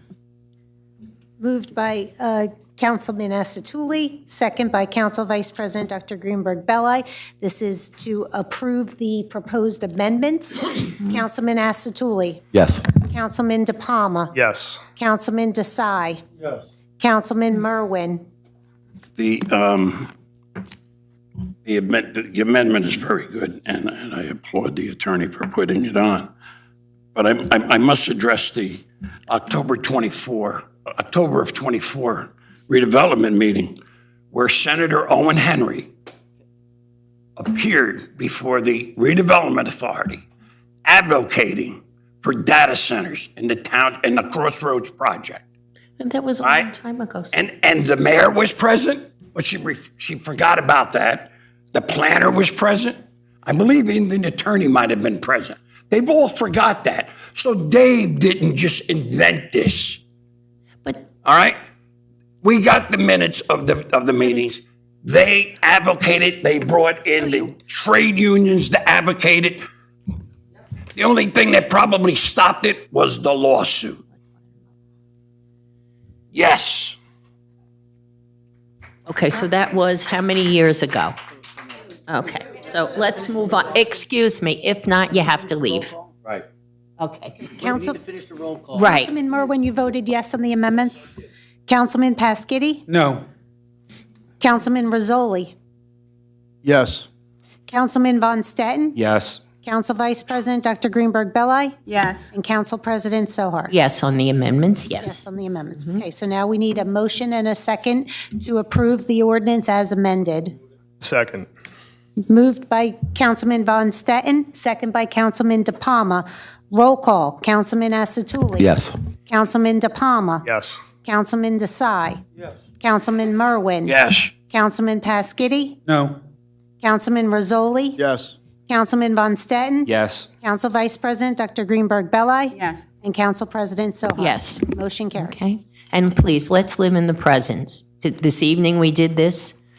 It's voted on, it's accomplished. I think we had a lot of input from residents, which is greatly appreciated.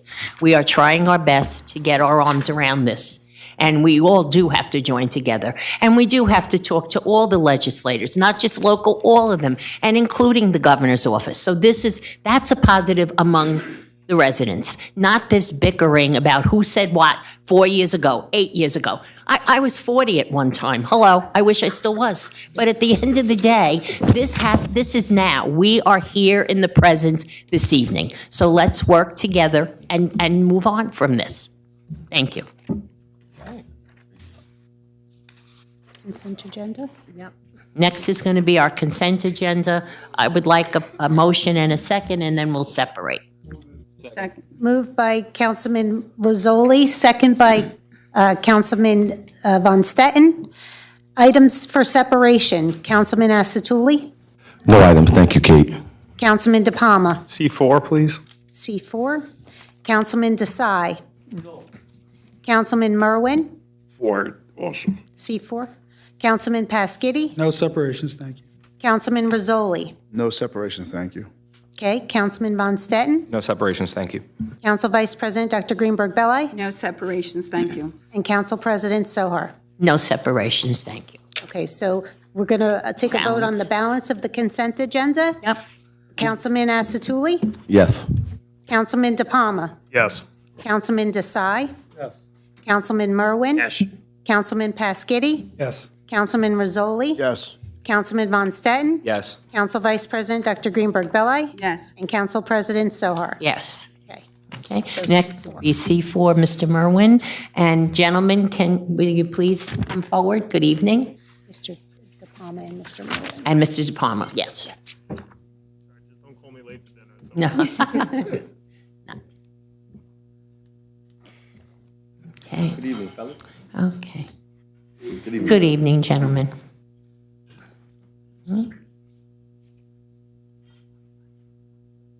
All right, which of you gentlemen would like to start off? Mr. DePalma, would you like to go first? Yeah, so just, was just looking for like what the explanation was, what are the benefits by going into the agreement with the county? Because I understand that there's a lot of benefits now for the town, not only some, I may have heard something monetarily, but also from the ability to be able to be part of the greater network. So once we leave town, we have full comm into headquarters, right? And for the public, just if you could, give us a little overview so that the public also understands what's transpiring here. So currently, we pay approximately $216,000 a year for maintenance on the towers. We have 4 towers, and if we go to the county system, Is his mic on?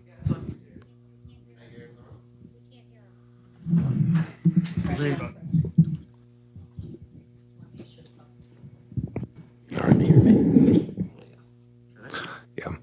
Okay, so currently we pay approximately $216,000 a year for maintenance on the radio towers.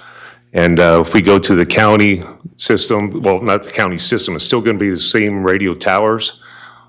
We're going to pay $0. They're going to maintain those radio towers for us. There are several, I can name the towns, but basically if we go to the county, we get these other towns. If Old Bridge travels to Monroe, to the county correction center, that we also get that coverage as we travel through those towns. So we have no breakage in radio coverage. So the county would be maintaining the radio towers from now on? Yes. And the radio towers, these are the towers that you use for police, fire, EMS, OEM, the whole township. So should we respond to Sayreville for a call or other towns because our fire departments, consistently go over to other towns, will maintain the coverage that we need? That's correct. Okay. Yeah, there's currently 14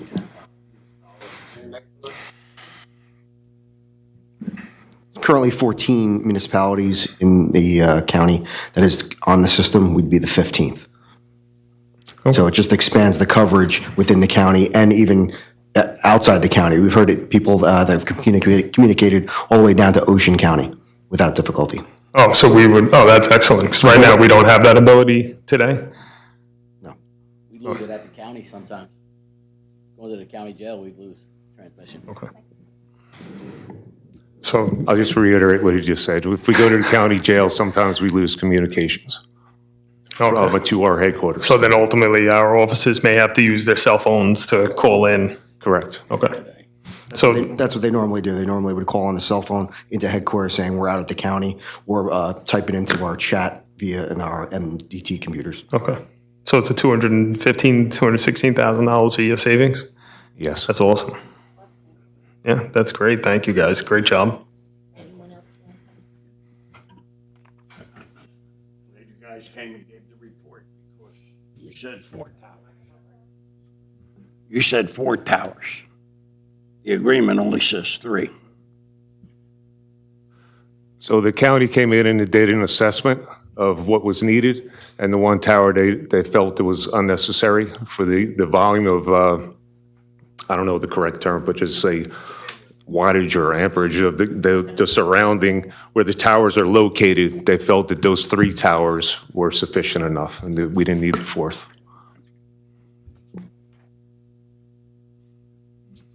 Is there upgrading equipment too, over time? I guess you assume you get built-in upgrades.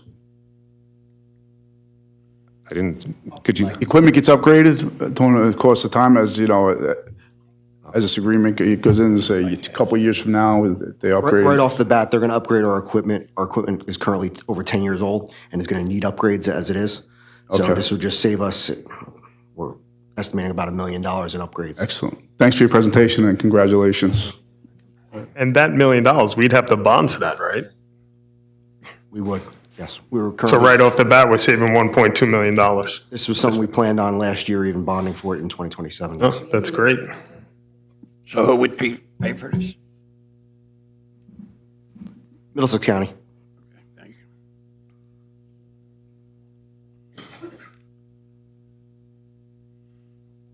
Well done. Mike, what do you think of this, Mike? If I could catch it, I wanted to do it to you on purpose.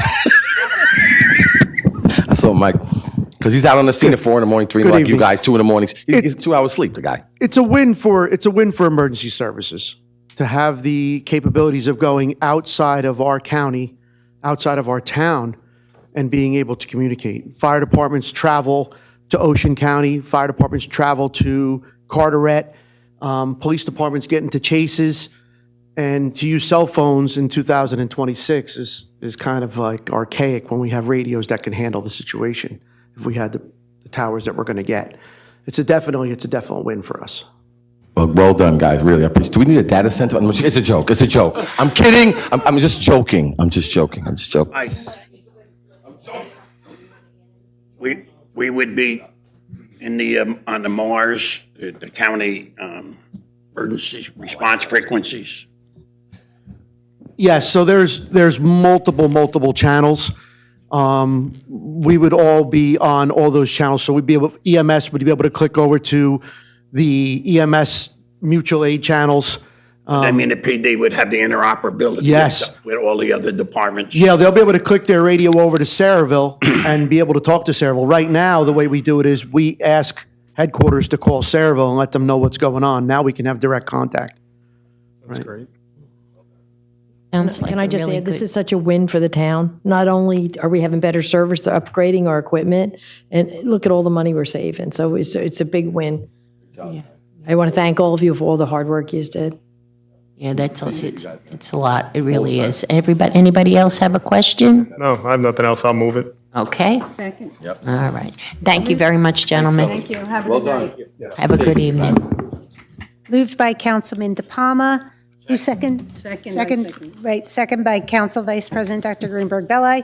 Roll call. Councilman Asatuli. Absolutely, yes. Councilman DePalma. Yes. Councilman Desai. Yes. Councilman Merwin. Yes. Councilman Pasquini. Yes. Councilman Rizzoli. Yes. Councilman Von Stetten. Yes. Council Vice President Dr. Greenberg Belli. Yes. And Council President Sohar. Yes. 9 Thank you yeses. very much. Yep. That's why our police department is so respected. Okay. Next will be report of the township clerk. I have no report, Council President. Nothing to report. Talked too much already. Thank you. Yes, I'm Anna tonight. In-person support for energy assistance applications.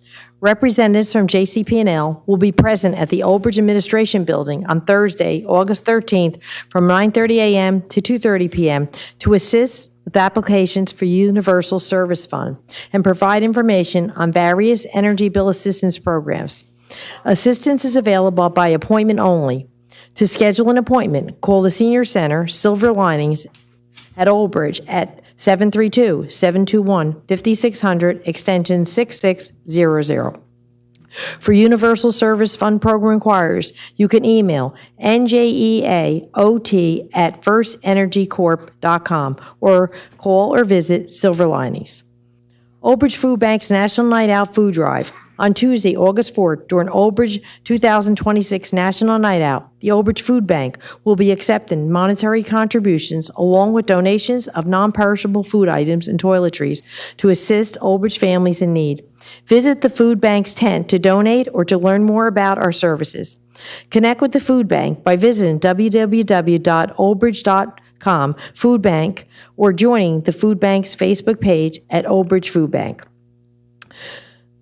Third quarter tax payment. The 2026 final 2027 preliminary tax bills will be mailed out on or about July 20th, 2026, and the third quarter grace period has been extended until August 21st, 2026. The Township Division of Tax Collection will be open Monday through Friday from 8 a.m. to 5 p.m. during the third quarter tax collection period. The tax office will also be open on Saturday, August 8th, 2026, from 9 a.m. to 1 p.m. The last day to pay taxes without interest or penalties is August 21st, 2026. Payments received after August 21st, 2026 will accrue interest back to the statutory due date of August 1st. For homeowners who are enrolled in our automatic withdrawal program, your taxes will be withdrawn on or about August 13th, 2026. For additional information, residents should contact the Old Bridge Division of Tax Collection at 732-721-5600, extension 2999. Also, I'd just like to talk about our America's 250th celebration that we had this weekend. I'm so happy that we picked a rain date to begin with, because unfortunately it rained on the original date on Saturday. It was held on Sunday, and it was much more successful than we even anticipated. I believe we had about 3,500 people there, and everybody had well, first it began at Cottrell Farm. It was more for the children from 12 to 4. We had a lot of activities, and I was so surprised so many people I ran into had no idea that the farm existed over here. And the house was open, which so many people were so excited to get an opportunity to see the house. And then it was followed later in the evening from 7 to 10 at Menino Park. We had various activities for the children. It was such a nice coming together of the community. Everybody came and hang out. The children were playing. The families got together. We had food trucks. And then it was the drone show was the finale. And I'd never seen a drone show personally, and I thought it was spectacular. And I think everyone had a really, really wonderful time. And we hoped in the future have more community events like this, because it was just so successful. And I think everyone had a really great time. Oh, and I just want to thank Parks and Rec for their hard work. They worked so hard that day. I mean, I got home at midnight. I think Matt got home at midnight, and they were there from early in the morning. And also our Public Works for taking such good care of Cottrell Park for us over here. See, it was Thomas Jefferson, too. They It was worked Thomas so hard. Jefferson. I just want to say also, Senator Henry's office had also sent a team here from the state, and they helped people fill out their senior tax freezes, and that was another very successful event, and they're going to be having that again, so keep your eyes out and look for that. That was another successful program. Okay, thank you. Does anyone have any comments or questions for the mayor on the administrative report? No? Anybody? No? Okay, thank you very much. I think that was a lot of good information. And this energy assistance program, seriously, if you know anyone, I'm trying to get it out to all the HOAs, all the housing, because this is something too, with the rates being what they are, I think people would really appreciate knowing, getting a little more information and seeing whether or not they qualify for some assistance, because the rates have gone through the roof. Thank you very much. Okay, I'll take a motion to approve the report, please. Motion. Second. Motion by Councilman Asatuli, second by Councilman Pasquini. All in favor? Aye. Any opposed? Hearing none, the administrator's report is accepted. Okay. Next will be public comment on any subject matter for a maximum period of 3 minutes. The public comment portion of our meeting is to allow the public to bring to council's attention their concerns or comments. This section is open for any topic or items on the consent agenda. In accordance with NJSA 10:4-12A and the Old Bridge Rules of Council, the council asks the public to limit their comments to 3 minutes or less. Only one member of the public shall approach to speak to council at a time. The council will respect the public's time by refraining from any comment until the speaker is finished with their allotted time. Should be further noted that the public comment portion of our meeting is not structured as a question and answer session. If a member of the public has questions they seek answers to, an appointment can be made with the corresponding department's office during regular business hours. Township clerk will regulate the time during the comment portion of your meeting. As you approach the microphone, please state your name, no addresses, and also make sure that you please add your name to our sheet that we have up there next to the microphone.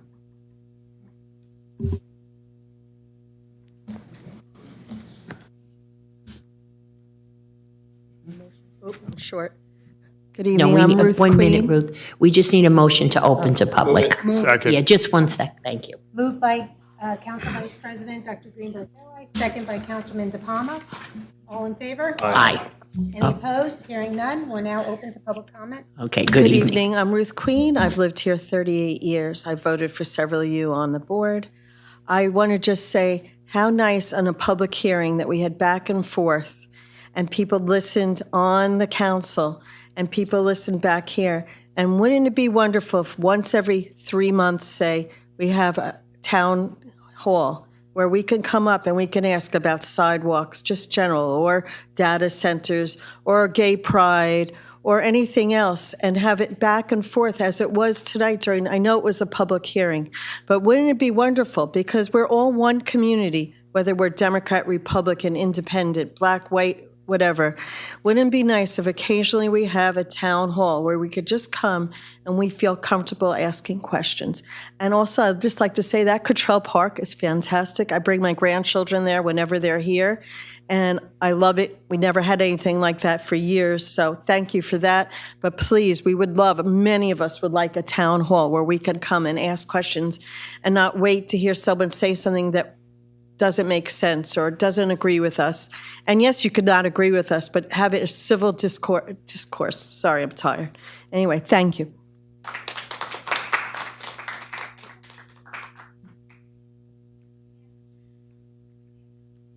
Can you just write your name on the list? You did? Okay. Thank you.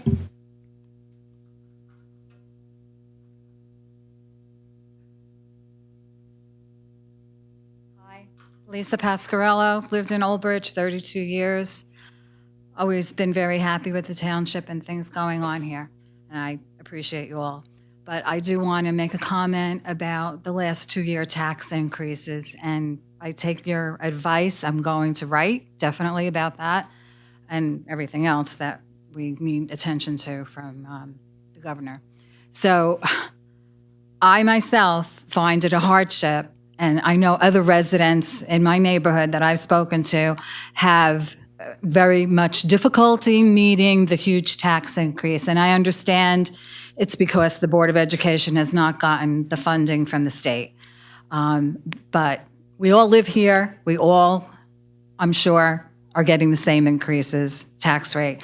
And about the reevaluation that's to come, I'm curious about how will that go about, because it was my understanding, I don't know if this is correct, that it would be bringing our home values to market value, which would be a tremendous increase since it hasn't been done in over 30 years.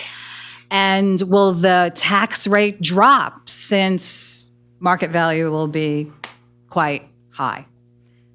That's it. I know you can't answer me, but I'm sure we're all thinking the same thing. Thank you.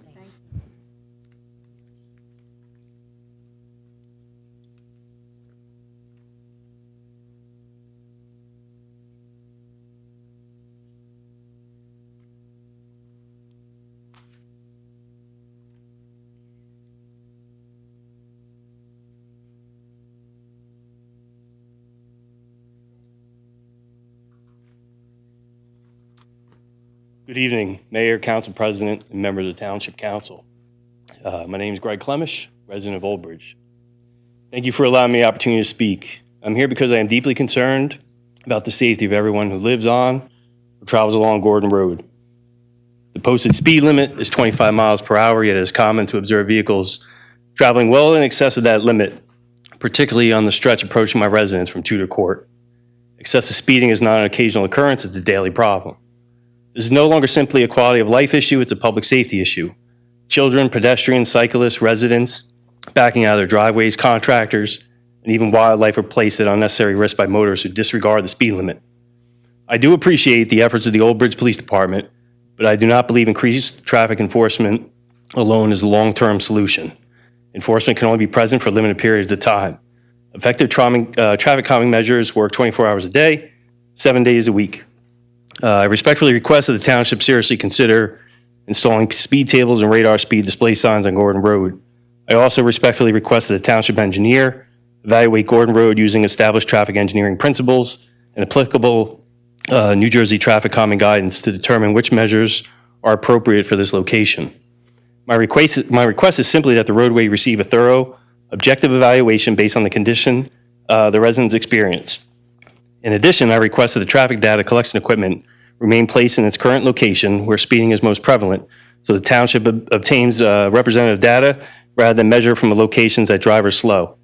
Other New Jersey communities have successfully implemented speed tables while continuing to provide timely emergency services. For that reason, I respectfully ask that these options receive genuine consideration rather than being dismissed.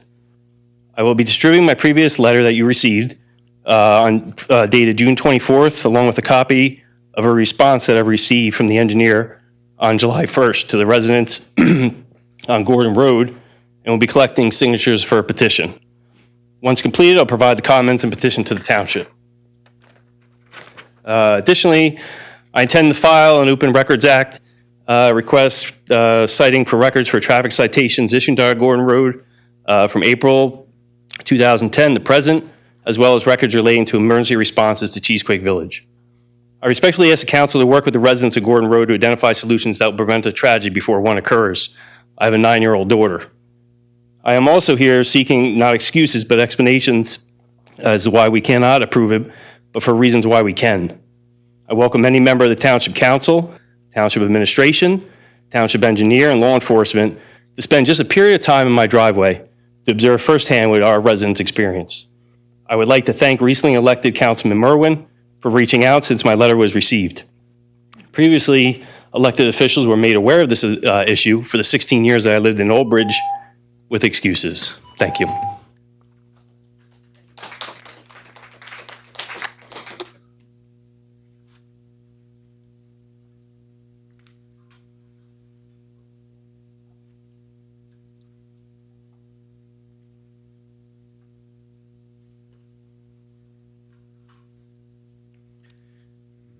Good evening. Akshay Joshi, I'm a resident here in Old Bridge Township. I live at 81 Spring Hill Road. So my property got flooding, and it flooded on July 6th, July 9th, July 18th, and again today. So there is a huge construction site right across my property. I believe the contractor did not take proper erosion and sediment control measures. I have a catch basin, and there is a drainage easement that runs across my property towards the back of my property. Because of the silt and sand and debris from the construction site, the easement is completely blocked. There are cracks in the pipe. One of the small clean-out drains kind of burst, and there is a fountain of water which is sediment-laden, a lot of silt.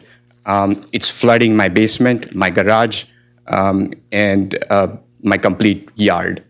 So I did talk to the township engineer. I appreciate their help. They came in, the fire department came in as well. They are aware of the situation. But my main concern is every small rain event creates a lot of flooding in my property. I have 2 small kids.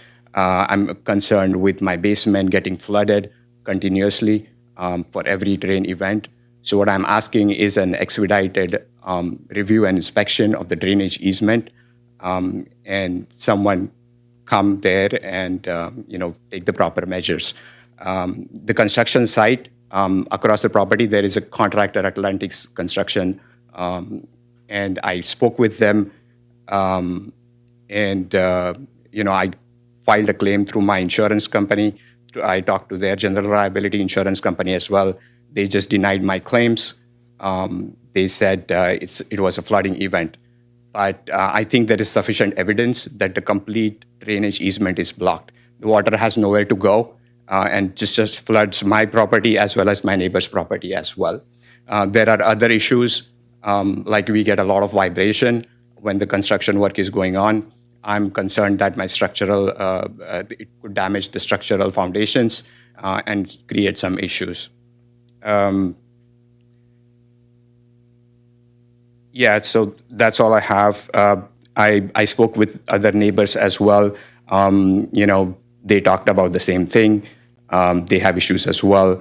There was, in front of my property was a heavily wooded area.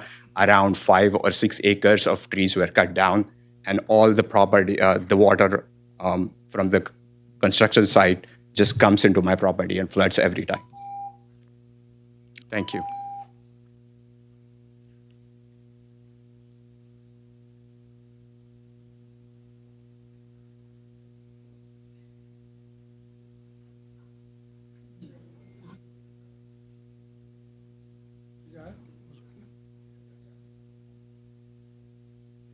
Oh, God help me.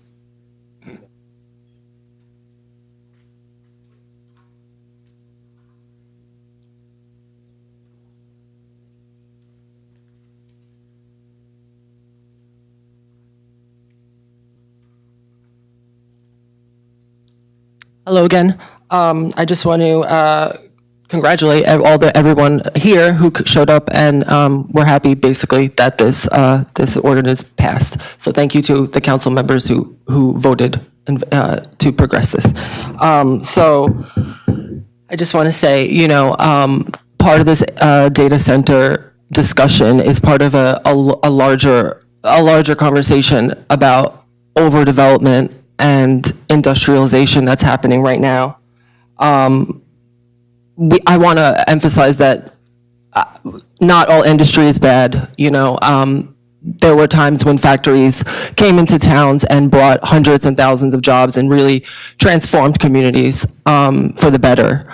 But unfortunately, what we see now with industrialization, the real estate that they are occupying, the amount of real estate they are occupying is not reflective of the labor force that they are contributing.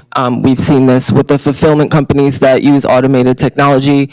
We see this with data centers as well. So these structures, they're taking up a lot of space here. And so I want to say also, a lot of people I know the taxes are on everyone's mind right now. That's a big conversation. We lost 5 million square feet of land here. And it's not getting the fair amount of taxes, in my opinion, that it should be. This is what a pilot agreement is, right? A payment in lieu of taxes. So everyone's getting really hit hard here through the taxes, and we know that there's several factors here. The state, the education, you can spend so much time, picking at where it's coming from. But what I do know is the new golf course that was just opened in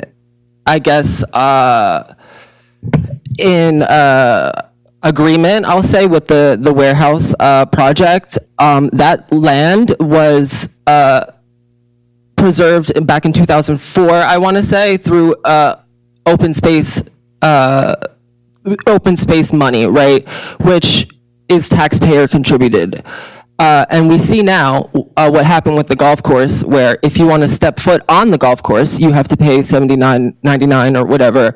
There's a 10%, overage residence discount. That's fine. That's great, whatever. But it's bad enough that we have to go to the shore and, pay to put our toe on a sand. But now we've seen land taken away from us, and now we have to pay to get on it. And it doesn't really sit right with me personally. I want to read someone's comment, a resident. Her name is Rose. Next time, I guess. I would advocate for 5 minutes. Thank you.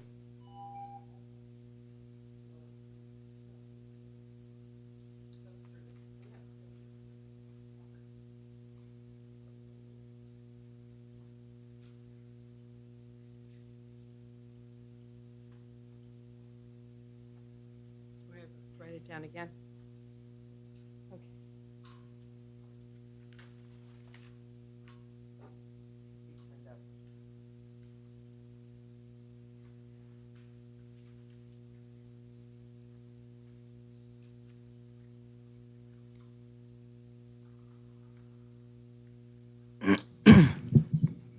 I come here tonight to both publicly thank the volunteer firefighters of South Oldbridge, as well as our Public Works Director, Casey, because last week that team came to my house to help me right my very elderly horse. He was 35. Here in Oldbridge, we're really lucky because we have a great team of volunteer firefighters, at First Aid Squad people, EMT, Office of Emergency Management, and several other departments in our town.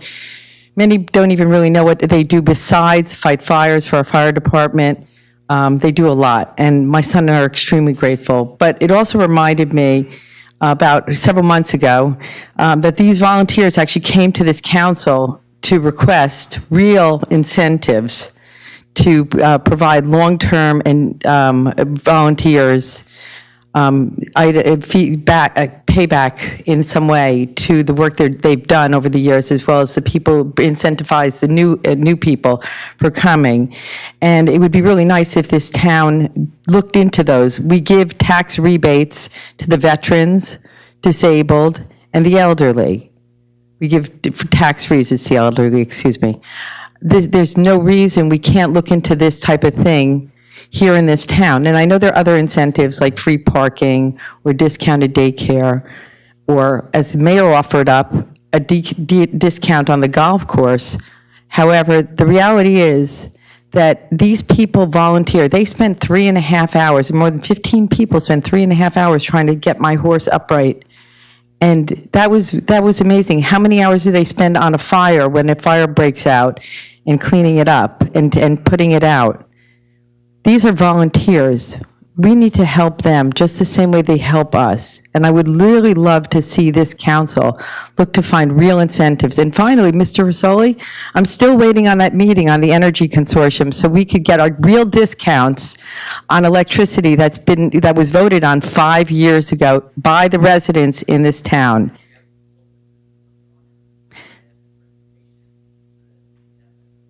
Brilliant, I'm waiting on it, thank you.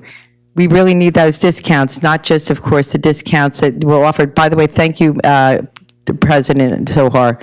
It's great to see that there are discounts offered to some people in the community, but however, the greater part of the 26,000 homes or 30,000 homes would be getting a lot more money if we would pass the energy consortium for the entire community.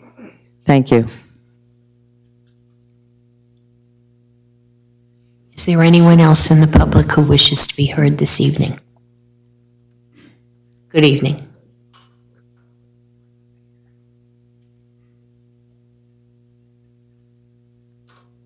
Okay, I have my timer going. Hi, it's me, Kyler Deneen. I want to start off by thanking you for the drone show. I went and I saw you there, Council President. And it was a lovely time, and I was actually really surprised by the quality of it. I was like, we were kind of on the fence. We were like, how good is it going to be? But it's really good, and we like that. So I'm watching this, and I'm like this meeting, and I'm getting stressed because I feel like everything surrounding the data centers is getting partisan, and I'm not even specifically directing it just at this council, but at everybody. And I know that I can't control anybody truly at the end of the day besides myself. But it's ironic because I feel like there is already so much agreement in the room overall about wanting to prevent harm to the residents. I know that this particular ordinance is addressing prohibited uses, but as I had spoken about at the last meeting about the potential need for supplemental policy on top of that, because I feel like, and again, like I said, I do think that this needs to take place as well at the state level, but that doesn't mean that municipalities can't be addressing and putting in standards in place. And I think that might have been what Councilman Merwin was hinting at, in terms of having something in place to be able to study further what else the town could do. Because I feel like we're moving in such a direction where we already have the communication sector as a whole obviously considered critical infrastructure in this country. But I don't see any path forward in which, quite frankly, these centers will not in some way or another be considered critical infrastructure. Because a lot of people look at the AI data centers and they think about all the, quite frankly, crappy AI generated stuff that gets put out there. But we also have the automation of scientific research processes and other things that are inseparable in the way that these centers are marketed toward their clients. And there's so many, considerations to take into place that, what happens if moratoriums or bans are overturned in New Jersey in the same way that they're approaching this in all these different other states? I would very much appreciate, after public comment, if that could be addressed, if anything has been looked at in terms of having some kind of supplemental policy, because I think there is definitely some degree of need for severability. And this ordinance on its own does not produce severability of the intent to reduce harm for our residents. So that's all. Thank you.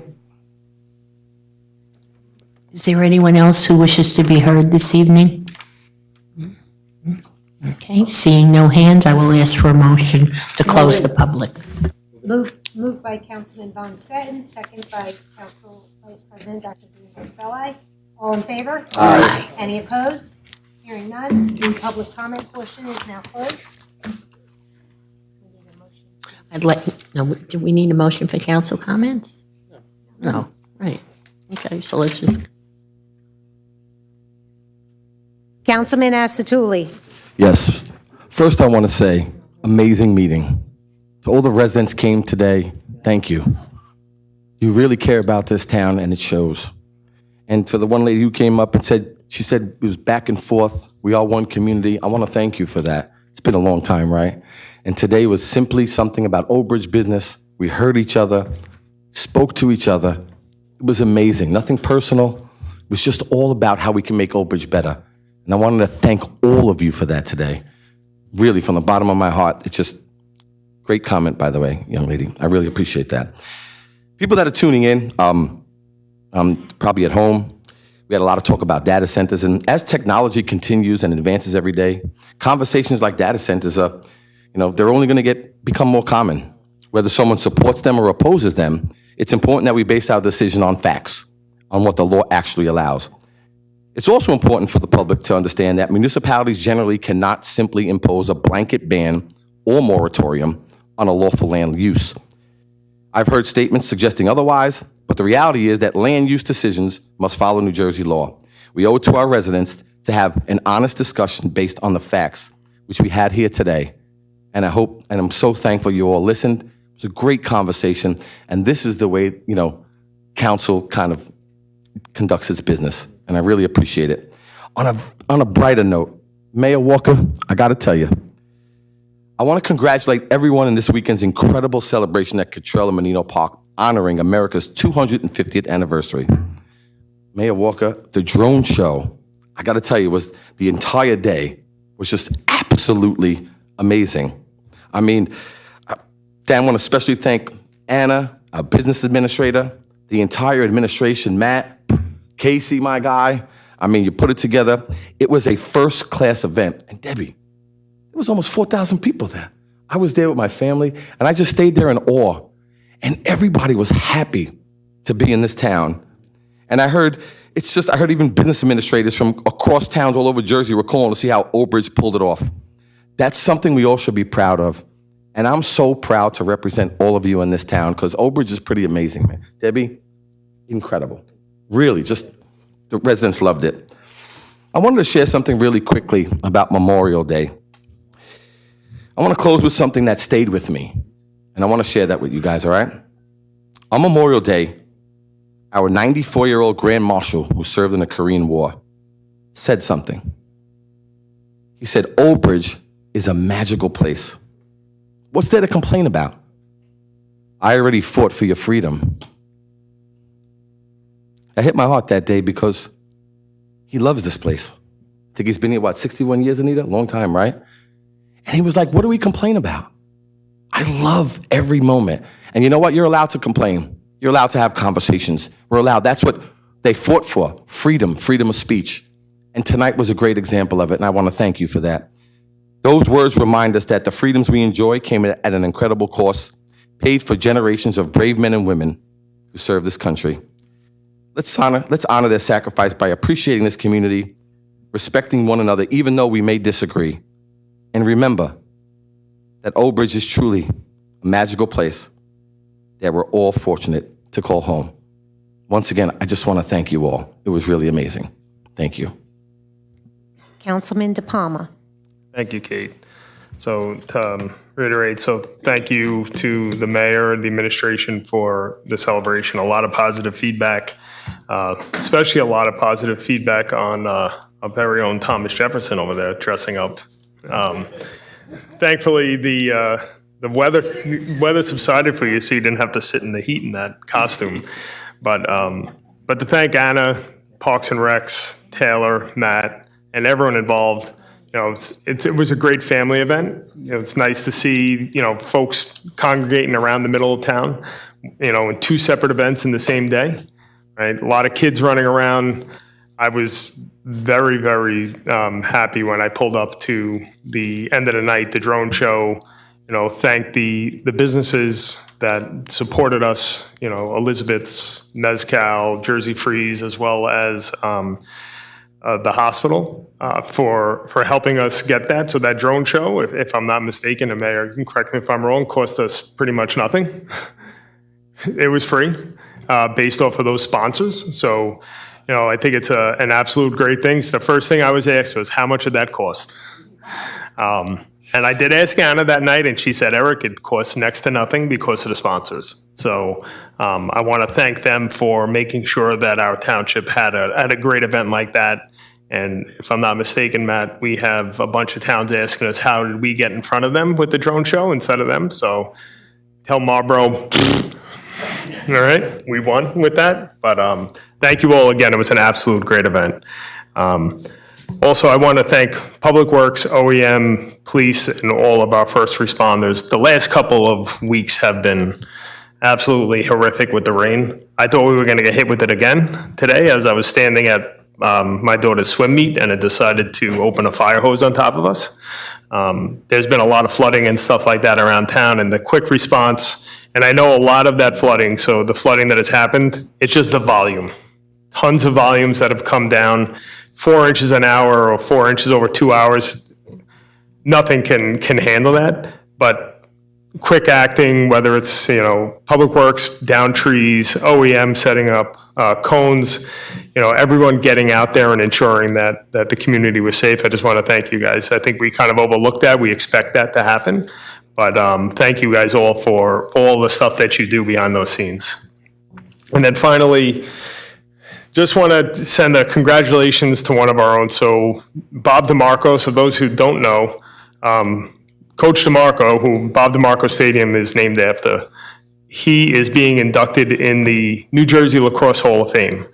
So Coach DeMarco coached in Old Bridge, coached in Madison Central, as well as Old Bridge High School for 33 years. He coached at Rutgers. He coached football at Old Bridge. He coached lacrosse at Rutgers. So he's being inducted into the New Jersey Lacrosse Hall of Fame for his contribution to the lacrosse community in the state. So I just wanted to make sure that we're congratulating him and honoring him because he has had an effect on so many people within this community.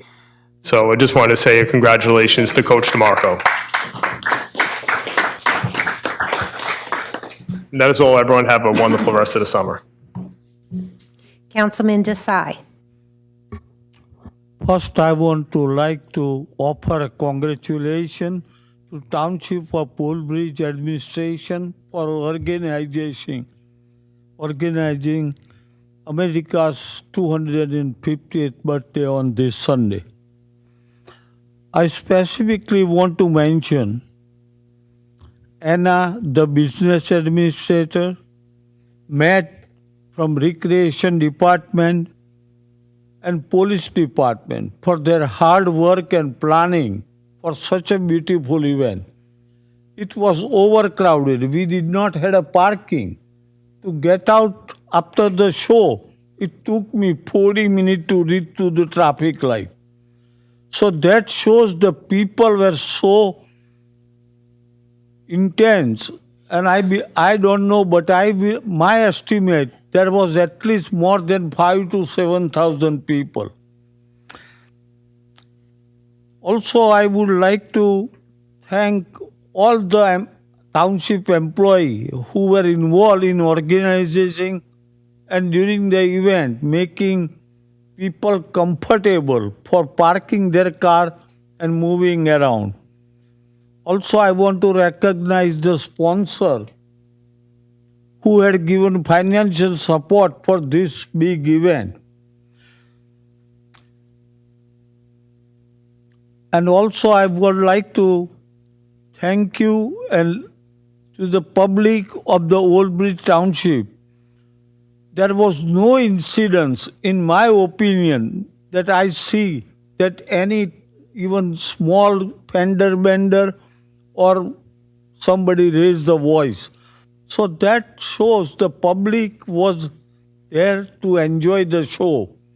And I'm sure public is looking forward this in future. And if I am still a councilman, I would request administration to this organize this kind of event for the public. So public at least enjoy the day. The weather was good, and I'm looking forward the saltwater day at the beach. I think again that is an event where people are there enjoying good afternoon and best firework on the ocean. Thank you. Have a good night to all of you. Looking forward to see you in next event on the harbor. Thank you. Councilman Merwin. Yes. Hoping everybody's enjoying their summer. You're stealing my thunder here. Saltwater Day is August 8th. It's the second Saturday in August. It's always the second Saturday in August. And they have a great day planned from 4 p.m. until 10 p.m. And I just want to echo the Recreation Department. Anna and the guys did a great job with that drone show. I didn't get a chance to get to the daytime show, but just did a great job. The only problem was the getting out, and I'm sure that'll be worked on, and everybody will have the better time next time getting out. The flooding that took place along Route 35, Route 35 was shut down both directions. And a lot of it goes to the lack of maintenance on behalf of the state DOT.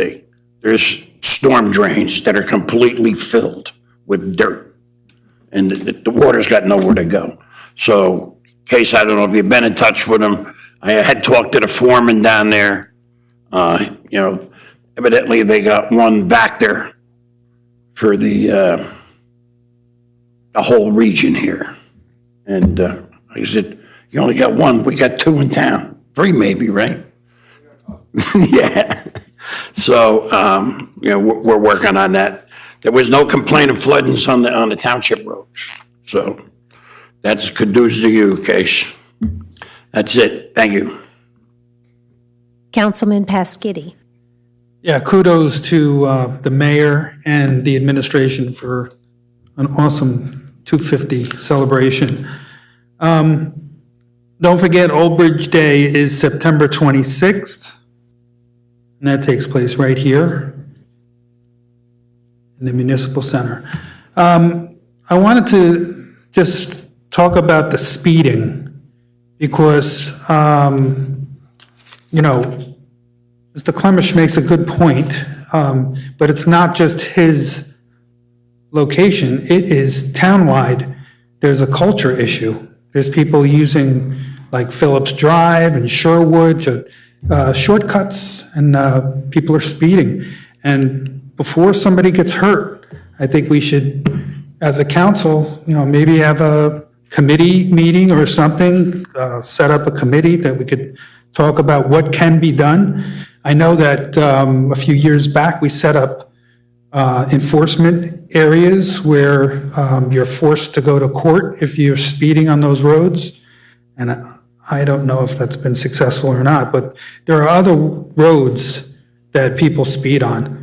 And it's a real serious issue townwide. Sure, it's an issue everywhere, but I think as a town council, we should make an effort to do something about it. Okay, that's all I have. Thank you. Councilman Rizzoli. Thank you. Well, we could start by amending the ordinance so we can start installing some speed bumps. I think, you can't have a cop on every corner, every street. I think speed bumps will help that. I know I spoke to Nicole about it. Maybe we should address it like that. I just want to get into the whole school funding formula. I know people were discussing it. I can't even tell you what the school funding formula is because they don't know what it is. The way the money applied statewide, it's just obviously it's unfair what goes on with towns like Old Bridge when you see Newark and Jersey City with billion-dollar budgets. Actually, Jersey City's Board of Ed was just referred for investigation. But the reality is I don't think we should be attacking the school board. They're in a vicarious position where they have to maintain their school. They just closed the school. I think they have done a lot of cuts. The new superintendent, Vinnie Sasso, is doing a great job. So I want to applaud them for working with what little they have. And unfortunately, the state is not giving the money out evenly. I don't know the reason why. I mean, we can point the finger, it's easy for me to make excuses to say it's just a political thing, but the fact is you need to contact your legislature, you need to, email the governor, because we do need our fair share. And I think it goes for all types of funding, township funding, but as you see, businesses leave New Jersey, funding is going to hurt even more. We're in this downward spiral where we have quality businesses fleeing the state, and businesses fleeing New York are bypassing New Jersey, which they all contribute to the state with taxes. So we're losing a lot of that quality tax base. And when you have an assemblyman like Ravi Bala say, good leave, it's not a good thing for New Jersey. We can't be vilifying businesses who pay into the tax base and expect them to stay. Of course, they're going to pick up and leave when we're not business friendly. So everybody in Trenton needs to start using common sense and stop attacking these businesses. We're losing a lot of major businesses out of New Jersey, and everybody's bypassing. New Jersey should be financially, we should be flourishing. We should be taking businesses from New York, and it would help our school districts. I think the key to any community, maintaining your quality tax base, your property value, is our public safety and our school district. And we're maintaining that. The school district's trying to maintain that, because that's what really keeps your property value. So I'm not going to criticize the school district, because their hands are tied and they know that. And I think most people do understand that. So you need to start, sending messages to all the legislatures. I mean, really, and I'm not being, partisan about it. The reality is this is not a partisan issue. It's a community issue. And I just, want to thank everyone for coming tonight. We all may not agree all the time, but we can go back and forth and listen. And I enjoy the back and forth. And enjoy the rest of your summer. And once again, thanks for coming. I appreciate it. Councilman Von Stetten? Thank you. I'll be brief. Real quick, thank you to everybody who spoke today. I appreciate the back and forth, as Councilman Rizzoli said. Again, I want to thank Matt, Casey, everybody for their drone show. It was awesome. I also want to thank Matt and Parks and Recs for the summer camp program. I have 2 kids in the summer camp program, and they absolutely love it. They are begging me to go like every day. Also, I've heard great feedback from other parents about it as well. So it's a wonderful program. You get amazing value for, and we're probably one of the cheaper camps out of anywhere around us. Parks, I'm part of the Parks and Rec Advisory Board. We haven't had a meeting yet this month, probably next week, right? But unfortunately, I won't be there because I'll be away. But I'm sure Matt will fill me in. And just one other ward issue, I'll be meeting with the school and PD and Anna regarding Voorhees School and the way that pick up and drop off are going on, because I had some residents were having some issues with garbage being thrown on their yards, some other things happening, which I won't mention up here publicly, but it wasn't very good. So we're working with the schools to fix that and enforce some of the no parking rules that are around that area. And I hope everybody enjoys the rest of their summer, and that's all I have. Thank you. Council Vice President, Dr. Greenberg-Belli. Yes. We should all be Old Bridge proud, and we have a lot to be thankful for in this town. I personally want to thank the dispatchers also, because they were totally inundated with all these storms that we're getting. These torrential rains, it's just been incredible, and they handled it all very well. And it's so nice to hear that everyone enjoyed the 250th anniversary, and collectively between the rec department, the road department, the police, OEM, administration, it was a wonderful event. Unfortunately, I had a family reunion, and when it was Saturday, I could have gone, but Sunday I couldn't, but I got the video and it looked like a great time. The other thing that I just want to say that few of us have been getting a few calls about the location on Cindy Street and Route 9 North, where they're putting in the storage unit there. Just so everyone knows, no one voted for that from this town. It was voted down by our zoning board, and the owner of the property then went and sued and went in front of a judge, and the judge gave permission to put that unit there. No one wanted it. And that's another thing, when these things happen, it's always amazing that people from outside your town can make decisions on it when they don't live here and see what's going on. But that's how that went down. So I hope everyone is enjoying their summer, and I hope that you stay safe. And from these extreme heats to these rains, just be safe. All right, thank you. Council President Sohar. Thank you. I just again reiterate, everyone, what a wonderful time and what the administration and all the departments did to make that such a really memorable occasion.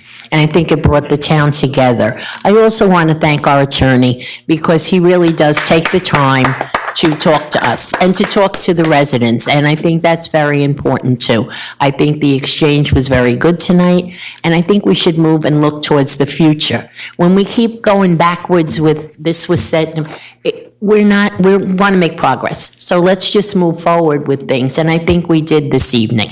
So hopefully we can continue on, take advice from the public and become, do more for everyone. Am I missing something? No, okay. But anyway, thank you all for coming this evening. It was appreciated. And anyone on the council wants to email Kate about the speeding issues, please do, and then we'll see what we can come up with, okay? All right, thank you very much. Have a good evening. Motion to... Move it. Second. Vice President Dr. Greenberg-Belli. Second by Councilman Asatuli.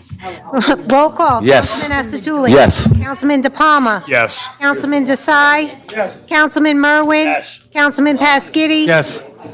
Councilman Pasquini. Said yes. Councilman Rizzoli. Yes. Councilman Von Stetten. Yes. Council Vice President Dr. Greenberg-Belli. Yes. And Council President Sohar. Absolutely. 10:06. Oh, yeah.